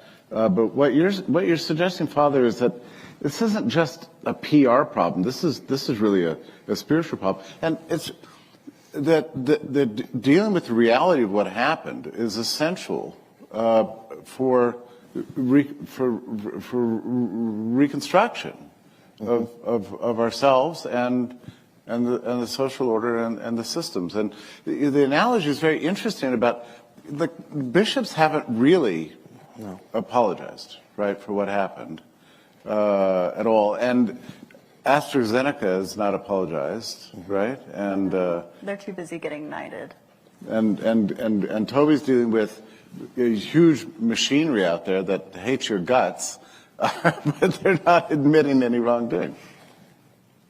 Yeah, confession of sin isn't very popular in these recent decades. Build off what Walter Kern said about narrative. You know, Elon Musk has a favorite video game, Deus Ex. It's an amazing plot. It's about rich and powerful people who have endeavored to control the government and the world by first creating a virus and then creating the vaccine to solve the virus. Right, that's the game? Yeah, and AI is controlling all of the internet to shape what you can do and can say. That's the game? That's the game. Oh. It came out when I was, I think, in college, around early 2000s. But it's amazing this is his favorite game because all the endings are kind of awful. Your main character can join with an AI and attempt to become a new god. You can shut down the entire internet and launch everyone into a new dark age so that the tolls aren't there. Or you can join the Illuminati and just become different people that are working in the dark behind the scenes. In that ending, this is, if you want a motive about why we need to deal with this, imagine this conversation happening in a back room somewhere. The world must know by now what we've done. Know what? Only that the long night is over. The crown of government is tarnished, but that will fade in time. The riots, a fever dream. The plague, a horrible nightmare. And like everything else that's happened, such things will only be dimly remembered on waking to their normal lives. In the end, all sins are forgiven, even yours. That's what our malefactors want to have happen. Forgetfulness, so that normal is returned to, although we know it's not the same normal we had before. And they can continue working in the shadows according to whatever their malevolent plans are. That's why we need to admit the evil that's happened, and that involves our interpersonal relationships, being humble, admitting any complicity we had, even if through silence, and just trying to actually turn this into, if not a religious conversion, at least a moral conversion. Mm-hmm. You know, we've faced this problem from the very beginning with Brownstone, that more and more people are coming around to this point of view. And I think we decided very early on to just be welcoming. You know, no matter where you were, like you signed up for enthusiastically for the AstraZeneca trial, you know. And I, while thinking that this potion was ridiculous, never imagined that it would be harmful, you know. So we've been kind of a welcoming community to anybody, regardless of what your opinions were in the past. You know, come on in and please join with us. I'm wondering, Toby, as you look back in your career and your research, because you worked at a monastic level of quietude and solitude for years while working on your dissertation, and then started writing about your topics, and thereby, you know, pretty much making you, in a sense, unemployable, you know, in academia, right? I mean, that much was pretty obvious to me from the very beginning. But meanwhile, you've emerged now into you have a very major voice in public life, right? And you've seen this transformation happen. What is your evaluation of this progress towards enlightenment around the topics that matter to you? Yeah, so from 2015 to 2019, I could not tell a soul what I was working on because universities in Australia are public.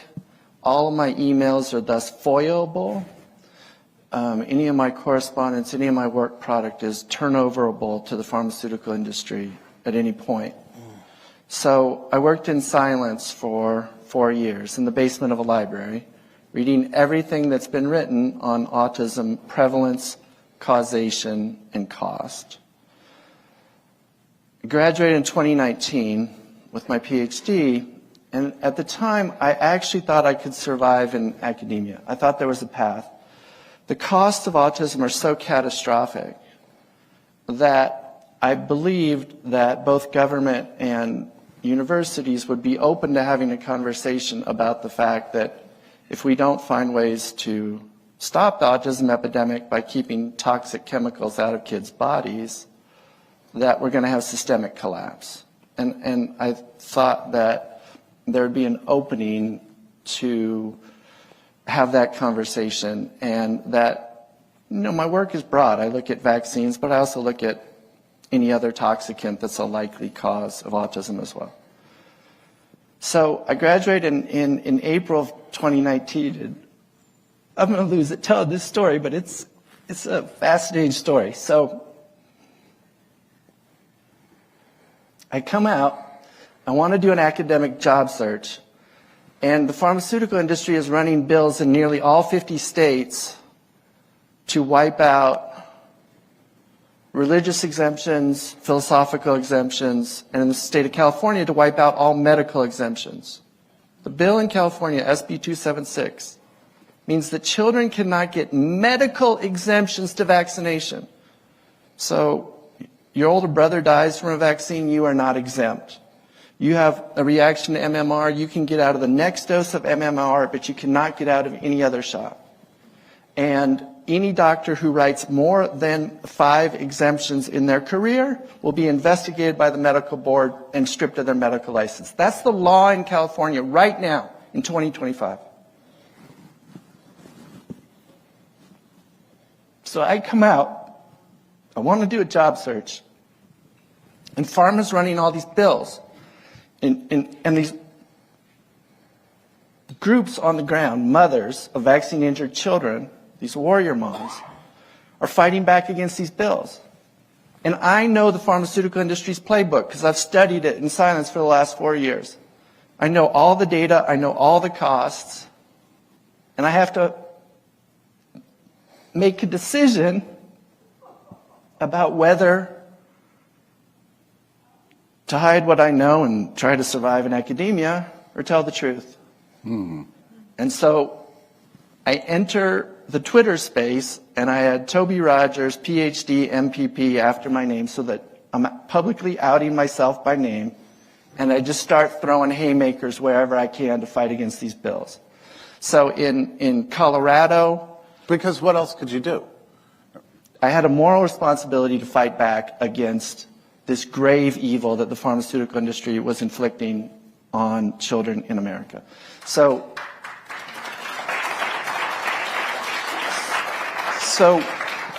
we fought in Colorado and won, and we beat a bad mandate bill in Colorado. And I developed this technique where basically I made lists of every Democrat in the House, in the state legislature, and every Democrat in the Senate, every Republican in the House, and every Republican in the Senate. And then I would message them every day on Twitter. So anytime they opened their mouth on Twitter, I would have a reply about how bad the mandate bill was. And it became this technique to get the message out. And then other people picked up on it, and anytime they opened their mouths and posted anything on Twitter, we'd be 10 deep in their replies about how bad the mandate bill was. So we won in Colorado, then we won in Oregon. We defeated a bad mandate bill there. Then we lost in California on the medical mandates. We lost in New York, And then we won in New Jersey, the Battle of New Jersey in 2020. We defeated a mandate bill there. So it looked like we had a model for how to build a multiracial coalition of Democrats and Republicans, bipartisan, to defeat mandate bills. And it looked like we had a chance to run the table, and then COVID happened. And everybody lost their minds, and legislature shut down. We couldn't meet with elected officials anymore.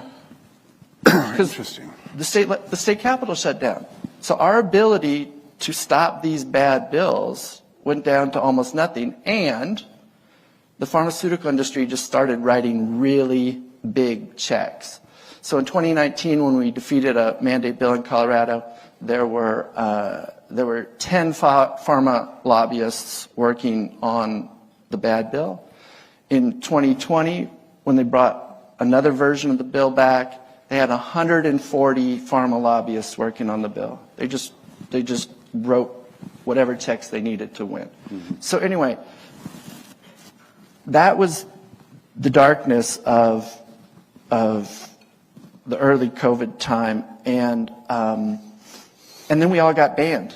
I got kicked off of Twitter. We all got prevented from speaking in public. I was routinely kicked off of Facebook and Instagram, and I couldn't get a message out. And so Substack was the last place that was left where you could tell the truth, that wasn't censored. So I started a Substack, and I just put out my message on Substack. And then I started watching the ACIP meetings and the VRBPAC meetings, the Expert Advisory Committee meetings of the FDA and the CDC. And in early 2021, I figured out that FDA and CDC guidance documents require pharmaceutical companies to calculate a number needed to vaccinate in connection with any vaccine application. And I realized that Pfizer and Moderna had not calculated the number needed to vaccinate in connection with their COVID shots for kids. So I calculated the number myself and came up with, the number was something like 1.4 million shots in order to save one life, according to Pfizer and Moderna's own data. And I showed that for that same number of shots, you'd end up killing 114 to 115 kids from side effects. So you're going to lose 115 kids for every one that you save from the shot. And it was a rough guesstimate using Pfizer and Moderna's own data. So I published that on Substack, and it did 250,000 views that day. And then USA Today and Reuters came after me, did hit pieces on me, but now we were off to the races. Now I had purchase in the public square, and now I was a voice in the conversation, so now I could fight back, and I had subscribers, and I could get a message out on Substack. So long story short, eventually we found a way to get our message out through Substack, and then I met you, Jeffrey, and you get my message out to a different audience than I could reach otherwise. So you easily double my audience, and then when you republish my stuff, it gets picked up by... Well, how's your academic career going at this point? Well, here's the bittersweet part. Yeah, not so good. Look, the bittersweet part is this. I have more intellectual freedom than I ever would have had in the academy because of you, Jeffrey, and because of the sanctuary that you've created for dissident academics. It's because, well, just to be clear, we have a room of donors here, and some very generous donors, and just as you're here, you know who you are. Just keep in mind what you've enabled, right? I mean, look, you might disagree with some of the things that Toby says, for now. But let me just say that, so just so we understand what Brownstone's up to here, okay? So, despite what people say, I've never been an anti-vaxxer, okay? I didn't even know what that was when I was first accused of it. It's like, well, it seems like I should know what that is if I am that. But Well, I'm not sure. I think, I ran across your material, Toby, and I found it spooky and strange, and I couldn't understand it, really. But I was intrigued by it. But I also thought it was maybe a little bit extreme. By the way, one of these reporters the other day asked me, how can we platform an extremist? As if she, knows what is extreme and what isn't. I mean, how do we actually know that? There's been many times in history where an orthodoxy has descended upon society and pronounced what is and isn't extreme. And then, 50 years later, we realize, well, maybe the outliers were correct after all. How do you know? I mean, all you can really do is provide a platform and resources to the people who are the really creative, innovative thinkers. I was convinced that Toby was one, but not yet. But at that point, I couldn't stop reading him. And at some point, he called me on the phone. And I forget now to what. I think it was for a booster related to kids or something like that. I don't remember what it was. And I picked it up and I thought, this is Toby Rogers. I don't know what am I going to do with this. But he said, listen, I don't know what differences we have of opinions. Maybe we have different judgments and stuff. None of that matters. All that matters right now is that you use your platform to do this good thing, to stop this booster that these kids don't need. This is absurd. And Brownstone's very powerful, and you could help me. Please help me. And I thought that was such a warm thing to say, and just a loving thing to say. And I was so intrigued by it because I knew that we weren't really on the same team. I'm not sure at that point what team I was on or whatever. But I was so touched by your piety. And by your warmth and by your genuine desire to do good. And I knew for sure the kids would need that shot. So that's what began it all. But then at some point, I realized when I couldn't stop reading you, and I thought, what kind of thinkers do you want in the world? Who do you want out there writing and enlivening the public sphere? It's the people you can't stop reading even when they make you uncomfortable. Those are the people you like. Those are the people and that's part of our mission, is to help such people. And thanks to generous donors who've entrusted us as an institution with the capacity to rally around outlying thinkers who otherwise don't have a home, I called them up and I said, Toby, I'm thinking about your research and so on. You probably don't have a viable position in academia, if I'm reading this correctly, right?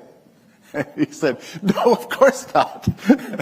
And then I said, is this the sort of thing that you need, a fellowship? And he said, yeah, that would be wonderful. So anyway, I just want to thank you for giving this man a voice. So, yeah.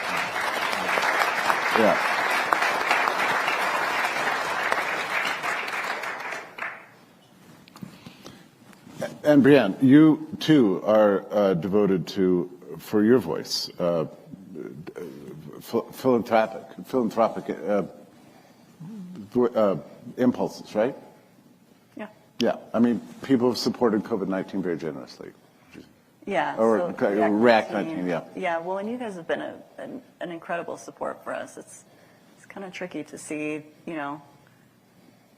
just like Toby, you get silenced everywhere, and it's like, where can you be heard? Where can you be seen? And for people that are injured, it literally is a life and death situation for them. And so you've written several times personally on our situation. Yeah, but not enough. Not enough. I don't think we talk about it enough. We don't talk about this subject of this panel. We don't talk about enough.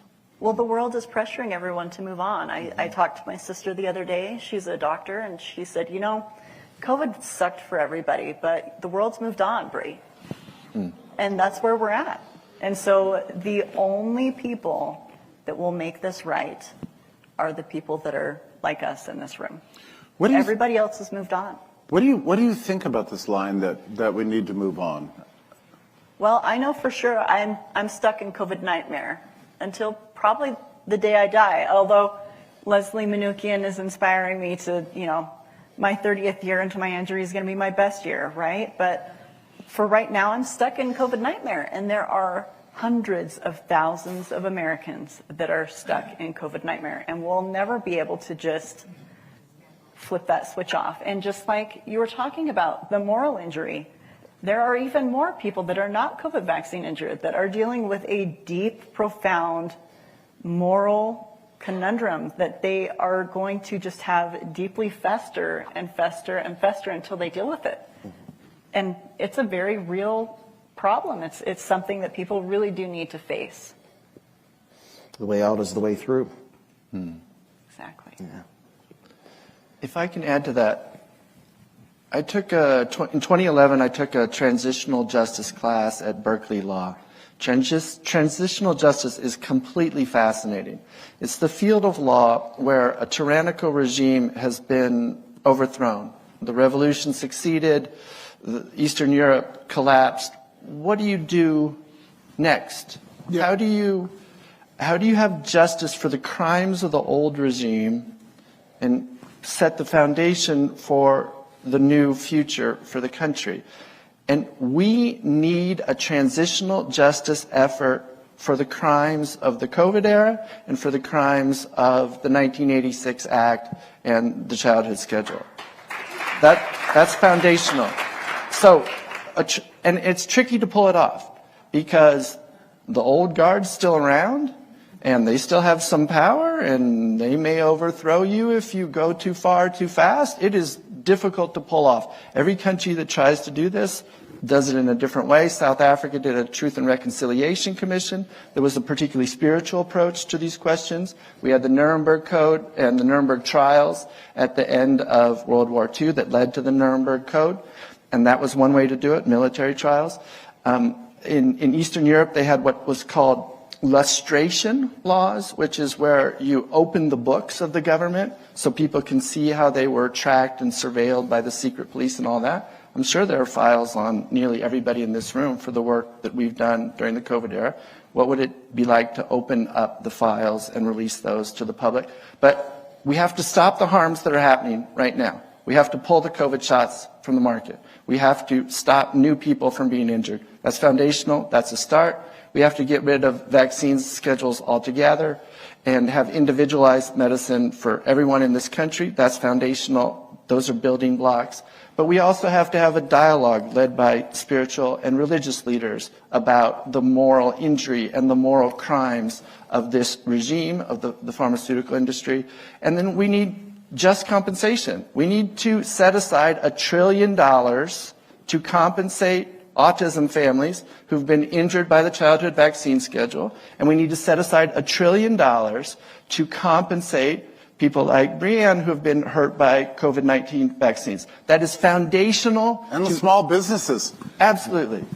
Absolutely. That is foundational to this country rebuilding and becoming a democracy again. We need to have a conversation about transitional justice. We need a transitional justice process. And until that happens, this country's not going to be able to heal. You know, it's fascinating that we never did have a COVID commission in this country. And you know what? I think that's a victory. The reason we never had a commission is that it could not generate their preferred conclusion, which is that mistakes were made, but by and large it was a good effort. That is not possible to say. And because they could not generate that kind of report, because there's too many of us, we would make that impossible. They decided to say nothing. I think that's a victory. I really do. Okay, we've pushed it a little bit past our time, but I think it's worth it, right? Yeah, thank you.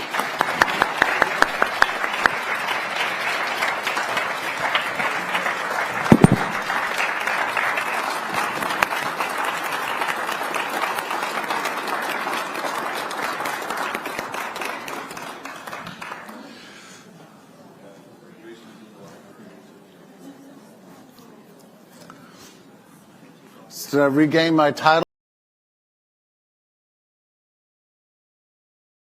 So I love this shirt. Isn't it pretty? It's we have the best swag out there. We've got coffee cups and a tie that I personally designed and very much approve of. And yeah, and this some great actual reading material, and this shirt, which is it's just absurd. When you go to a concert, they charge $45 for shirts and that sort of thing. Ours is $12, okay? So $12. What?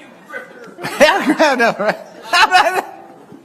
Yeah, we make a lot of money from these things. So if you don't want one yourself, buy them for your kids, your grandkids, for your neighbors and friends, whatever. At this point, I throw it into the audience like that? Yeah. You're supposed to throw yourself in the audience. Bow ties, okay. I don't know. I did have bow ties made. I don't know if we have any here, but anyway. They're out? Really? Are they becoming popular? You're starting I may have to change. Revolution. Did anybody here go to Harvard? Anybody go to Harvard?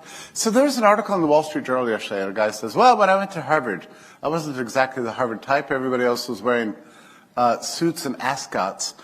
And I thought, I don't think so. Did you ever see an ascot at Harvard? No. I think this is a lie. Should I call him out on this? I think this is nonsense. Nobody at Harvard ever wore an ascot. It's absurd. It's not even an American thing. Has any American ever worn an ascot? Since like 1870 or something? I don't think so. Okay. What about talking about I'm wearing white tie tonight? No Americans wearing that since 1870. Anyway, we have now our panel on farming with our two panelists, two girls. No, two women lady farmers. Is that something? Of all things. Anyway, I'm so thrilled to have Tracy Thurman, who introduced me to the topic, because she wrote about this in a series of something like 6 articles for Brownstone. And I thought, we've taken on enough. Now we're going to take on regenerative farming too. Yes! So thank you for your great series. Great insight. You were raised on a farm. You know a lot about this topic. And then also Molly Englehart, who, I don't know if you know her work, but she has a great new book out called Debunked by Nature. Debunked by Nature. She was a very successful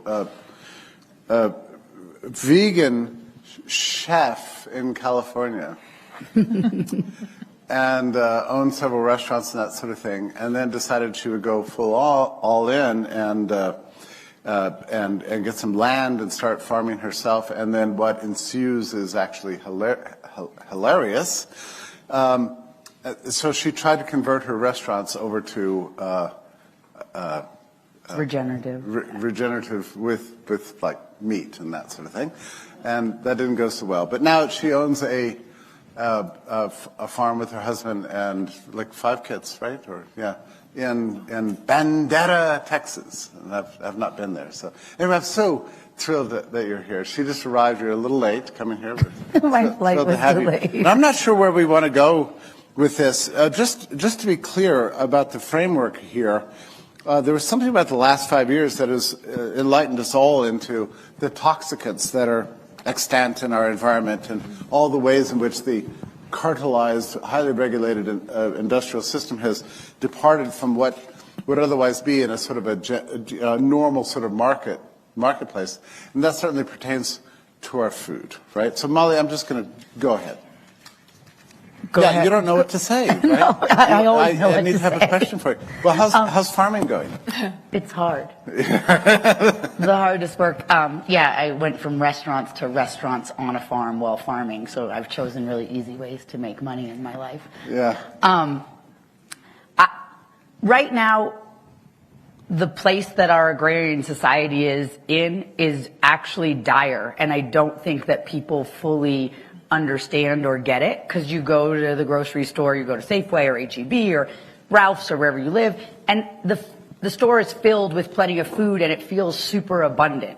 But 85% of farmers are working an off-farm job in order to grow food to feed us, which means they're working for free, they're subsidizing our food, and we're losing 60 family farms a day at this point. We've lost 170,000 farms in the last 8 years. So we're in a full-on agrarian collapse, and the government's not going to save us. In fact, if I was to be a critical thinker, it actually feels like the government is doing everything in their power to squeeze farmers to the place where only large corporations will be able to grow food anymore. And so if we, the people, want food that is without chemicals, grown by people that you know and can shake their hand and can see what they're doing and with integrity, and that the animals have some sense of a life that is worth living,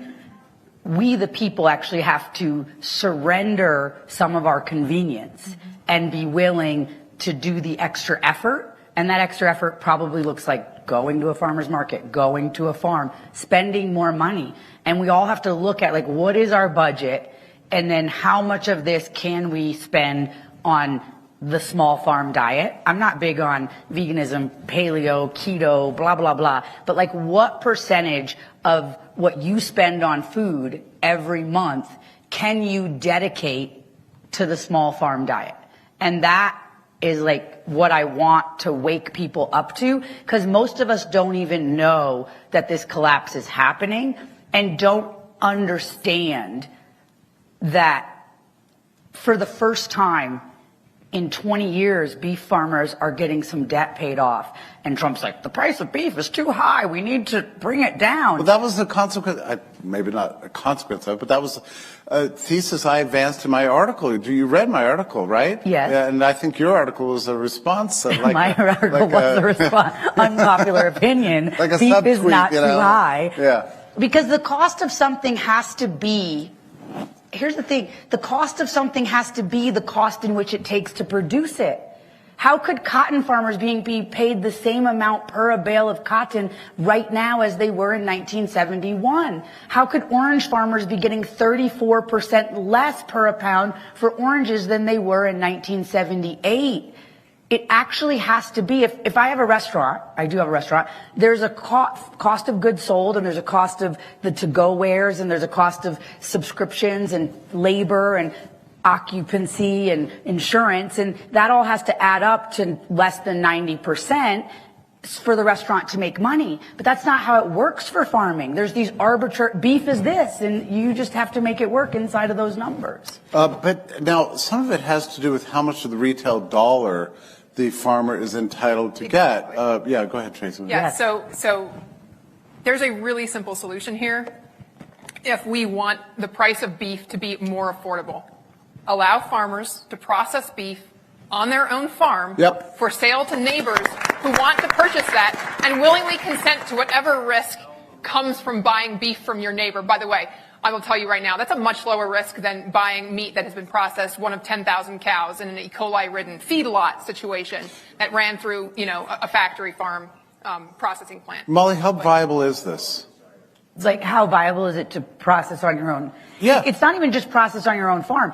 Every single town has a custom slaughter place where the girls take their steer that they raised for 4-H, or the boys take their deer that they shot with their dad, and it gets processed. These are all inspected facilities by the state, and we're not allowed to we're not allowed to sell our meat from there. So let me give you. Because they're not USDA. Correct. So they're not USDA. So there's many processing plants. I don't know anything about the subject. It costs absolute minimum $1 million to set up a processing plant. And that's if you get approved once you've got it set up. It's to get a USDA approved plant is a minimum of $1 million. I've seen people put in $4 million and still not get approved. And one of the problems with this, and Joel Salatin talks about this, is the inspectors often want to work in the mega plants. They've got their own rec room. They're king of the hill. Okay. They genuinely don't want to be in these small places. So there's a perverse incentive for them to want the plant to shut, so that they can go to a larger facility. I'm in no way suggesting every inspector is like this, but enough of them are. Yeah. The other issue is they have got a tremendous amount of time per chicken, per cow, compared to what they would have in the factory farm to look for issues with each animal. So they find a higher percentage of issues than they would when it's a conveyor belt going by, 5 seconds per chicken.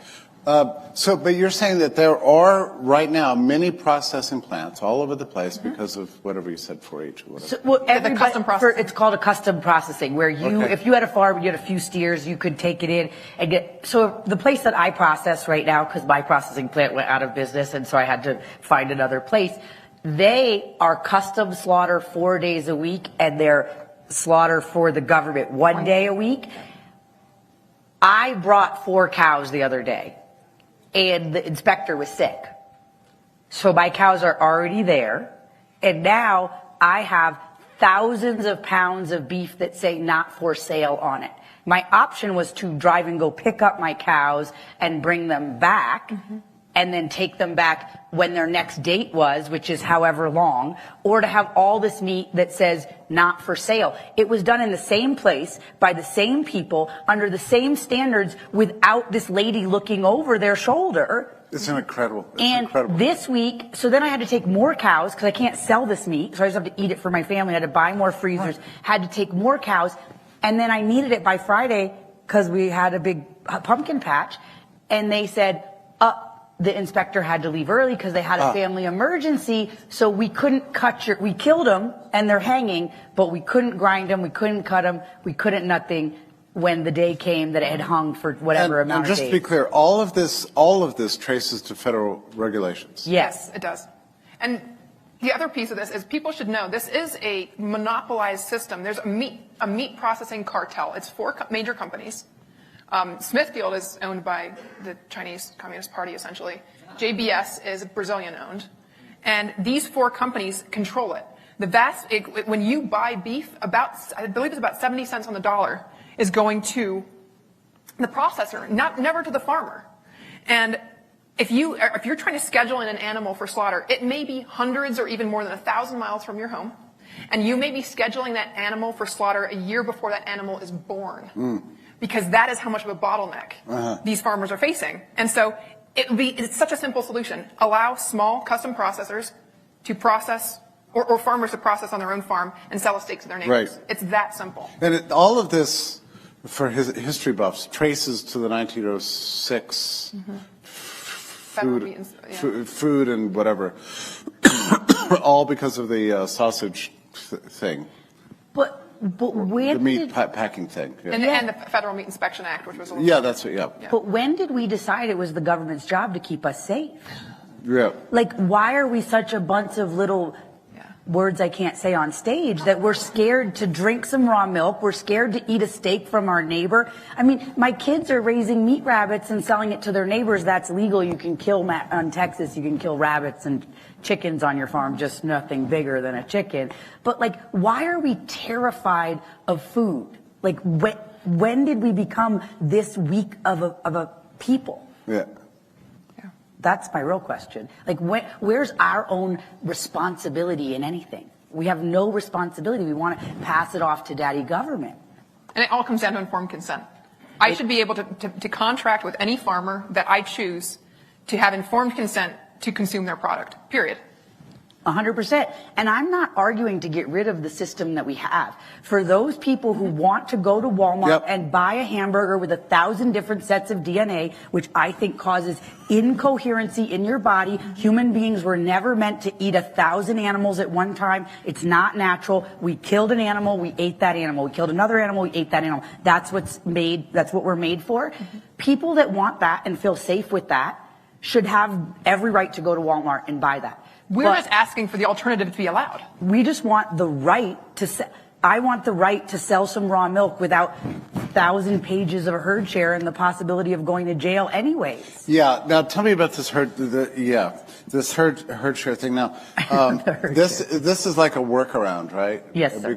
Because you can't just open up a retail shop on your farm. And you can open up a retail shop. And in the state of Texas, you can sell raw milk.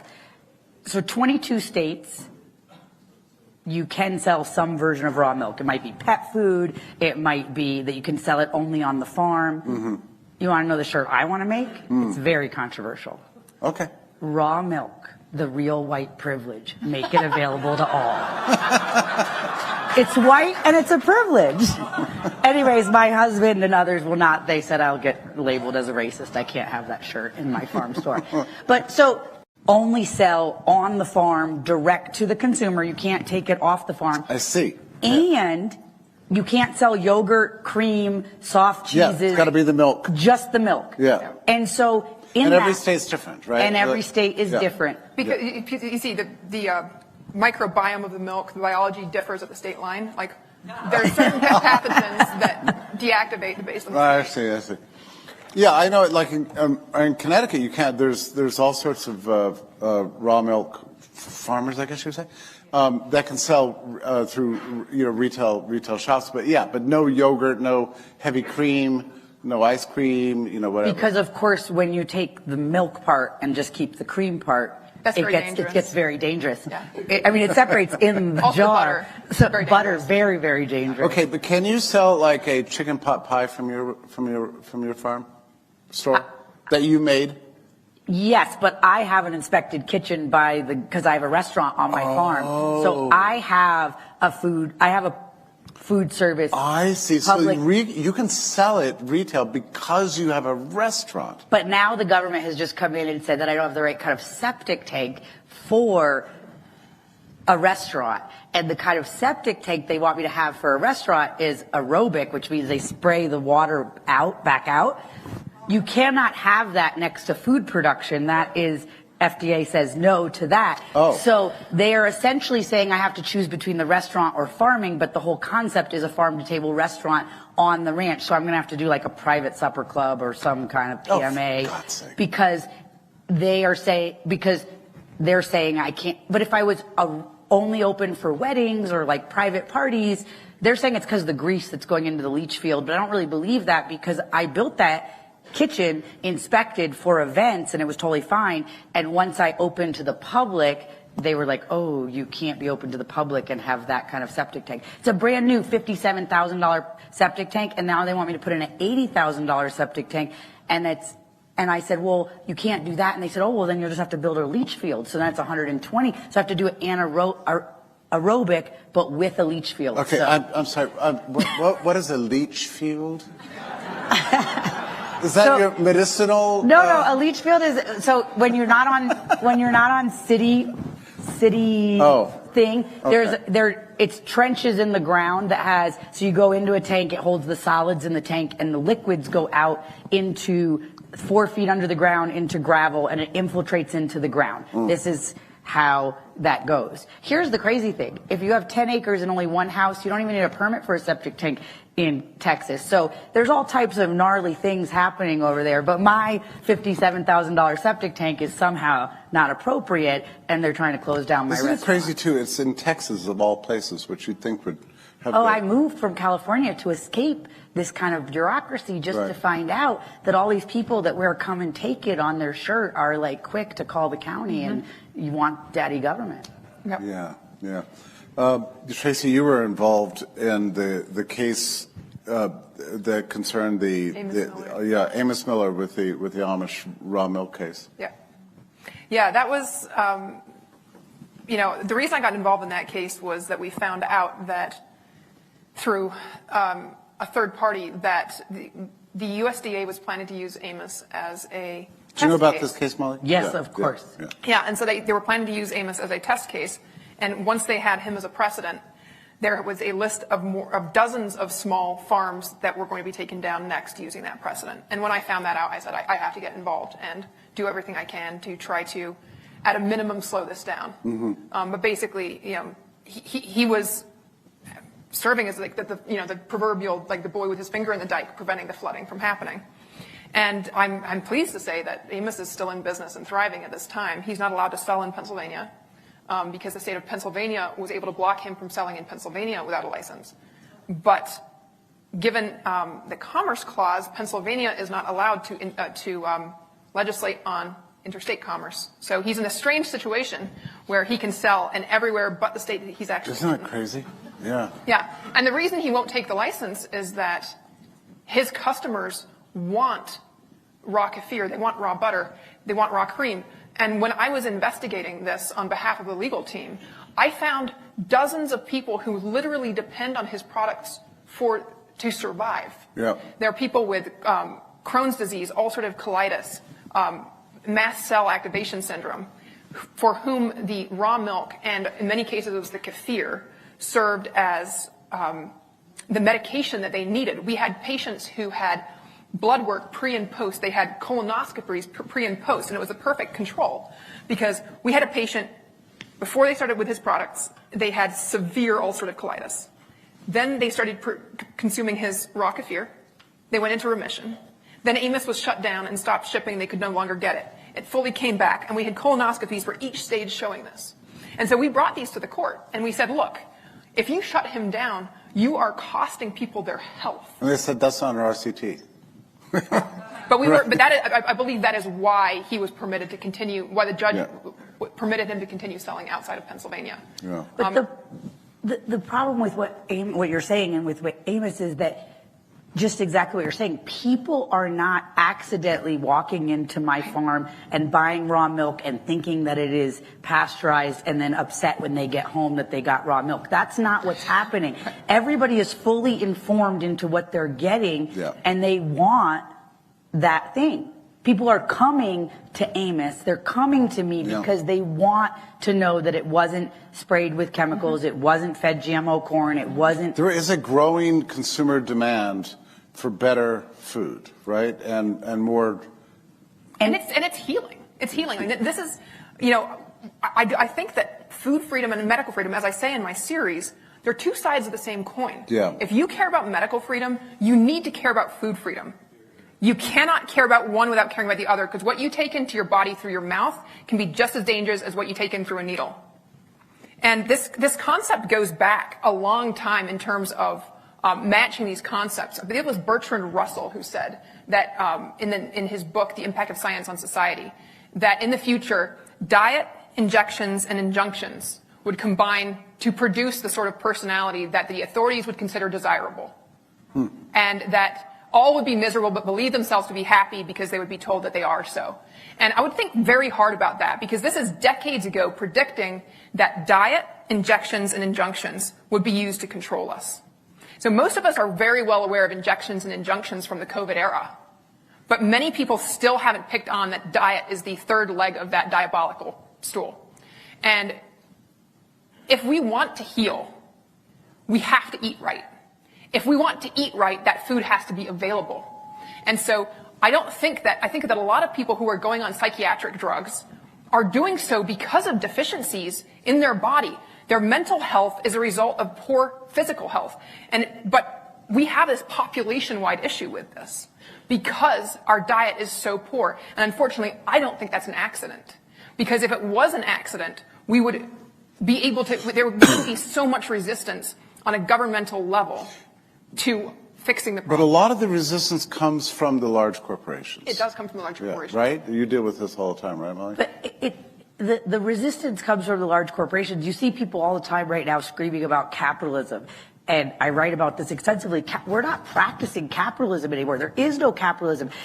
Capitalism is the natural state of a human to create something and create value and then people to give them an exchange of value.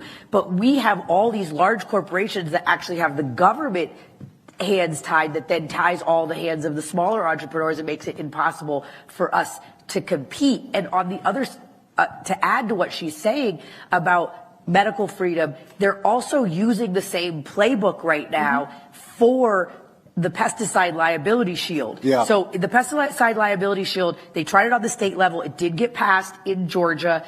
And then they tried to put it in this appropriations bill. It didn't work there. And now it's in the farm bill, and it looks like it's going to pass. It doesn't look like there's any resistance. Well, there is resistance, but it's just not enough. Enough resistance.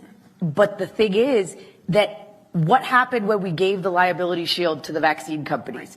We went to all these vaccines. What is going to happen when we give liability shield to the pesticide companies? We're already experiencing male sperm count down crazily. We're already experiencing all this infertility, and what she's talking about is mental illness connected to the lack of microbiome in our gut. I just wrote about that as well. People are saying, oh, we have a gun issue, we have a mass shooting issue. No, we have a microbiome issue. Exactly. We have very unhealthy people because we don't have the microbiology. A normal person living in the wild, like how we used to live, would have 300,000 species of microbiology in our gut. A healthy person in our society has about 5,000, and when you go below 3,000, you start to have illness. And so we have got so disconnected from the soil, so disconnected from our food, and all of our food is highly overly washed. I know that sanitation caused a lot of health, and nobody's saying we should go back to like not washing our hands and eating poop. That's not what anybody's saying. But that we are so far removed. If we can remember to our grandparents or great-grandparents, depending on our ages, that they would pick peas and shell them at the kitchen table and eat them, though they didn't dip them in bleach or quat or any kind of sanitation. We just ate them, and we continued to have this relationship with the soil, with the nature. Right. How often are kids swimming in natural places anymore? Are they playing in dirt in natural places? We are so sterile, and we're growing our food in incredibly sterile environments. We have to remember that Roundup started out as an antibiotic and then was a drain cleaner, and then from drain cleaner we're like, oh my gosh, it kills everything at the end of the drain. Let's spray it for weeds. And then we're like, oh my goodness, let's not spray it on weeds. Let's spray it directly on our wheat so we can harvest it on its schedule. We don't have to wait for the weather. We can do it. So we said at some point, spraying it underneath an orange tree 14 days before harvest was okay. But then without any additional testing, we started spraying it as a drying agent directly on our oats, directly on our barley, directly on our wheat. And then we're like, everybody's allergic to gluten. No, you're not allergic to gluten. You're allergic to Roundup. Exactly. Oh my God. It's ridiculous. And so, but there hasn't been any additional testing to say it's safe. It's 14 days. The testing was done to spray around the bottom of an orange tree, an avocado tree, an apple tree, around the base 14 days before harvest. But we're using that same 14 days, we're spraying it directly on the oats so it dies, because you understand it's a drying agent. It dies. So now you have, I can get the right amount of moisture and I can harvest on a schedule. And when that happens, we're literally eating that Roundup. The Roundup, they say it's totally safe to eat. For the body that we have, like the skin bag holding our soul, yes. But everything with a shikimate pathway, which is all the microbiology in us, it has the same effect as it does on the plants, the weeds, or the God. wheat. Yep. I'm sorry. So I just spent the last year in Europe, and where there is, I know Brett has spoken about this as well, but everybody that I talk to over there that is fine with bread, so many of them tell me, when I come to the States to visit family, when I come to the States to visit friends, I can't eat the bread. I get really sick. And this is one of the big differences. Yeah. But because it's so pervasive in our food system here in the States, we aren't aware of the level of damage it does. And I think this is one of the reasons, honestly, that so many people do get better on keto. Isn't just that we are better off without the carbs, it's we are skipping so many of the pesticides. Yeah, we're not that we eating would the Roundup. otherwise take. Yeah. That's unbelievable. Well, this topic is a little bit overwhelming to me because it is pretty scary. And meanwhile, we're looking for export markets for our grains, right? Which is all this crap that we're... The subsidy issue is ridiculous because if we stop subsidizing corn and soy, which are empty calorie products, we would have so much more land for regenerative agriculture, for permaculture, for rotational crops, for growing truly nutrient-dense food, and for room for more grazing. But instead, we subsidize the farmers, we get them locked in this system with patented, GMO seeds, and we are left with this system where we are eating calories without nutrition. And for me, caring about this came from the fact that, why do I care so much about health freedom, and, medical freedom and food freedom? It's because, for me, the key to recovering from a vaccine injury was what I ate. I had a severe vaccine injury when I was 20 years old. I took the Gardasil vaccine, and within a short period of time, I was in a state where every time I stood up, my heart stopped. I had to drop out of school. I was put on Social Security disability, and my student loans were written off. You have to be in bad shape for that. They monitor you for 5 years. So after 5 years, they said, you're done. You're toast. You'll never do anything. We're literally writing you off. And for the longest time, I believed that. I believed I was never going to have a chance at health. And, not to get a little mystical with this, but I was so desperate to heal that I basically made this deal with God, and I said, if you heal me, if you allow me to heal, I will do whatever you ask me to do for the sake of humanity. And shortly after that, I started to get better, but the big one for me was discovering raw milk. Yeah. And I had a complete microbiome reset. Yeah. The glutathione in it, I think it helped tremendously, and I began to improve. And so the first thing that I did was then come out and start defending raw milk farmers and regenerative agriculture. And so I care about this deeply. And then I went carnivore, which for me was the next step to really recovering. And so you wouldn't know to look at me now that I'd been through this, that I spent 13 years essentially in bed. But when I say that health freedom and medical freedom and food freedom are opposite sides of the same coin, this is why I say this. There are so many people in this country that are sick, that think they will never heal, that believe that they are locked into whatever this illness is that pharma is profiting off. And instead, we can heal. A huge piece of that is changing your mindset, is believing that you can heal. Because I think it was Henry Ford who said that whether you believe you can or you can't, you're right. You have to believe that you can heal. But true food is medicine, and we can heal. And I'm sure you've seen similar things, but this is why I'm so passionate about this issue. And Jeffrey said it's overwhelming, but we don't want to overwhelm you. And I know that it's overwhelming, but it's not going to take everybody, but it's going to take a loud 5% to make the difference. Mm-hmm. And right now we are in an emergency. It might not look like how it did in the middle of COVID, but that's what's happening to farmers right now. But losing the farms, poison population, deep ignorance, sanitation obsession, this is very interesting. The sanitation obsession is just causing more and more. I grew up with a mother that, we peed on the side of the road. She wiped my nose with the bottom of her skirt. I've never been vaccinated in my life. And you're not recommending all this. I do recommend that. But I had my first child at 37. I had one 2 years ago at 45. I believe that the reason that is because I grew up on a farm. I grew up with good microbiology. I wasn't vaccinated. I've barely ever taken antibiotics. I just lived life like the way people used to. And I think that matters. And as far as the raw milk thing, I did 46 days only raw milk last year. That's right. That's in your book. It is in my book. That's actually a crazy part of your book. There's a lot of crazy parts of your book. But I had gained weight with each child, and I've been breastfeeding 11 years straight right now. And so I couldn't lose weight. And I eat really clean and really healthy, and I couldn't lose weight. And I was researching for a friend who was struggling post-COVID vaccine. And I didn't get it, but she had no bifida bacteria. Like, how can she get bifida? And I was looking at what age groups have the most bifida. And before I was going to tell her to do a raw milk fast, I was like, I should try it out. So I did 46 days. You didn't say how long this was. Your book. 46 days. Okay, your book did not say that. Just raw milk. Okay. I lost 40-something pounds, totally reset my gut, all my cravings for anything. But more important than that, I never felt fat. I work on a farm, I'm active, and I felt pretty good. But people were like, when I changed my restaurants to meat, they were like, obviously you're obese and you're stupid. You shouldn't say anything.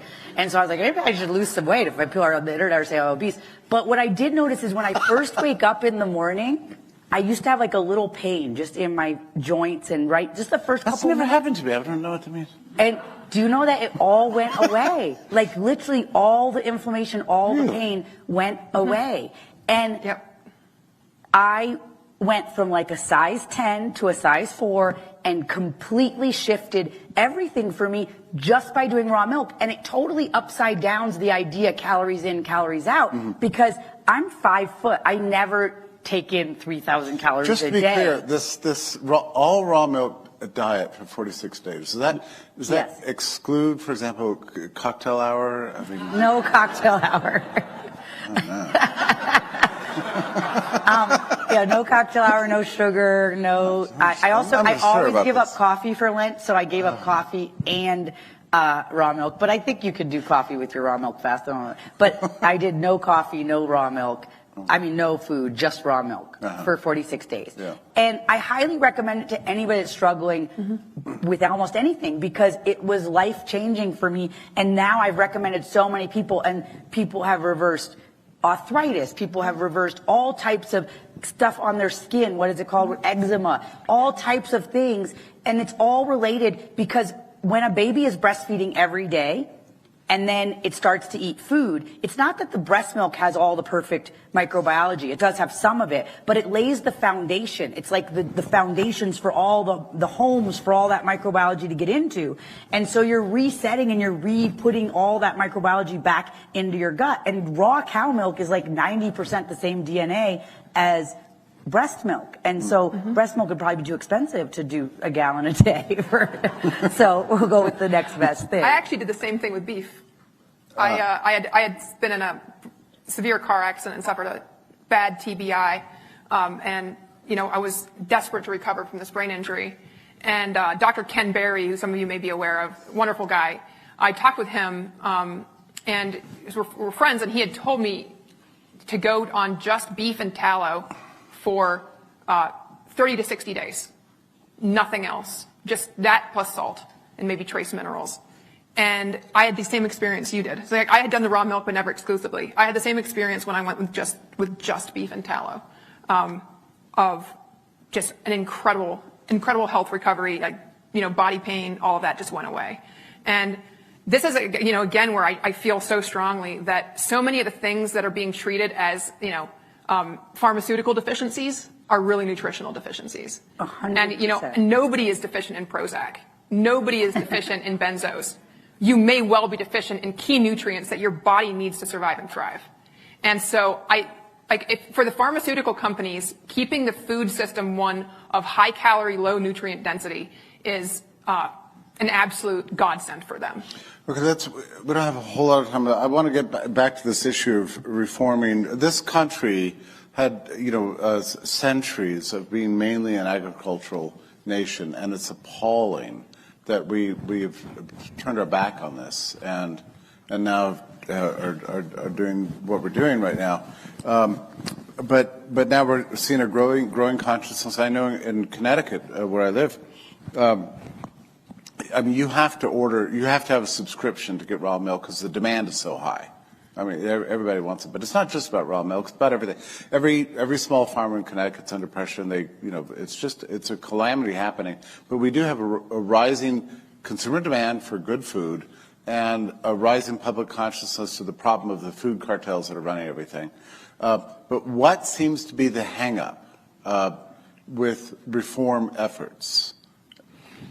It's federal regulation. Federal regulation, and it's that I don't know. So I've gotten some inside information from what was supposed to happen last week. There's supposed to be a big announcement. A bunch of ranchers went to D.C. to talk to Trump, and then Trump got mad, blah, blah.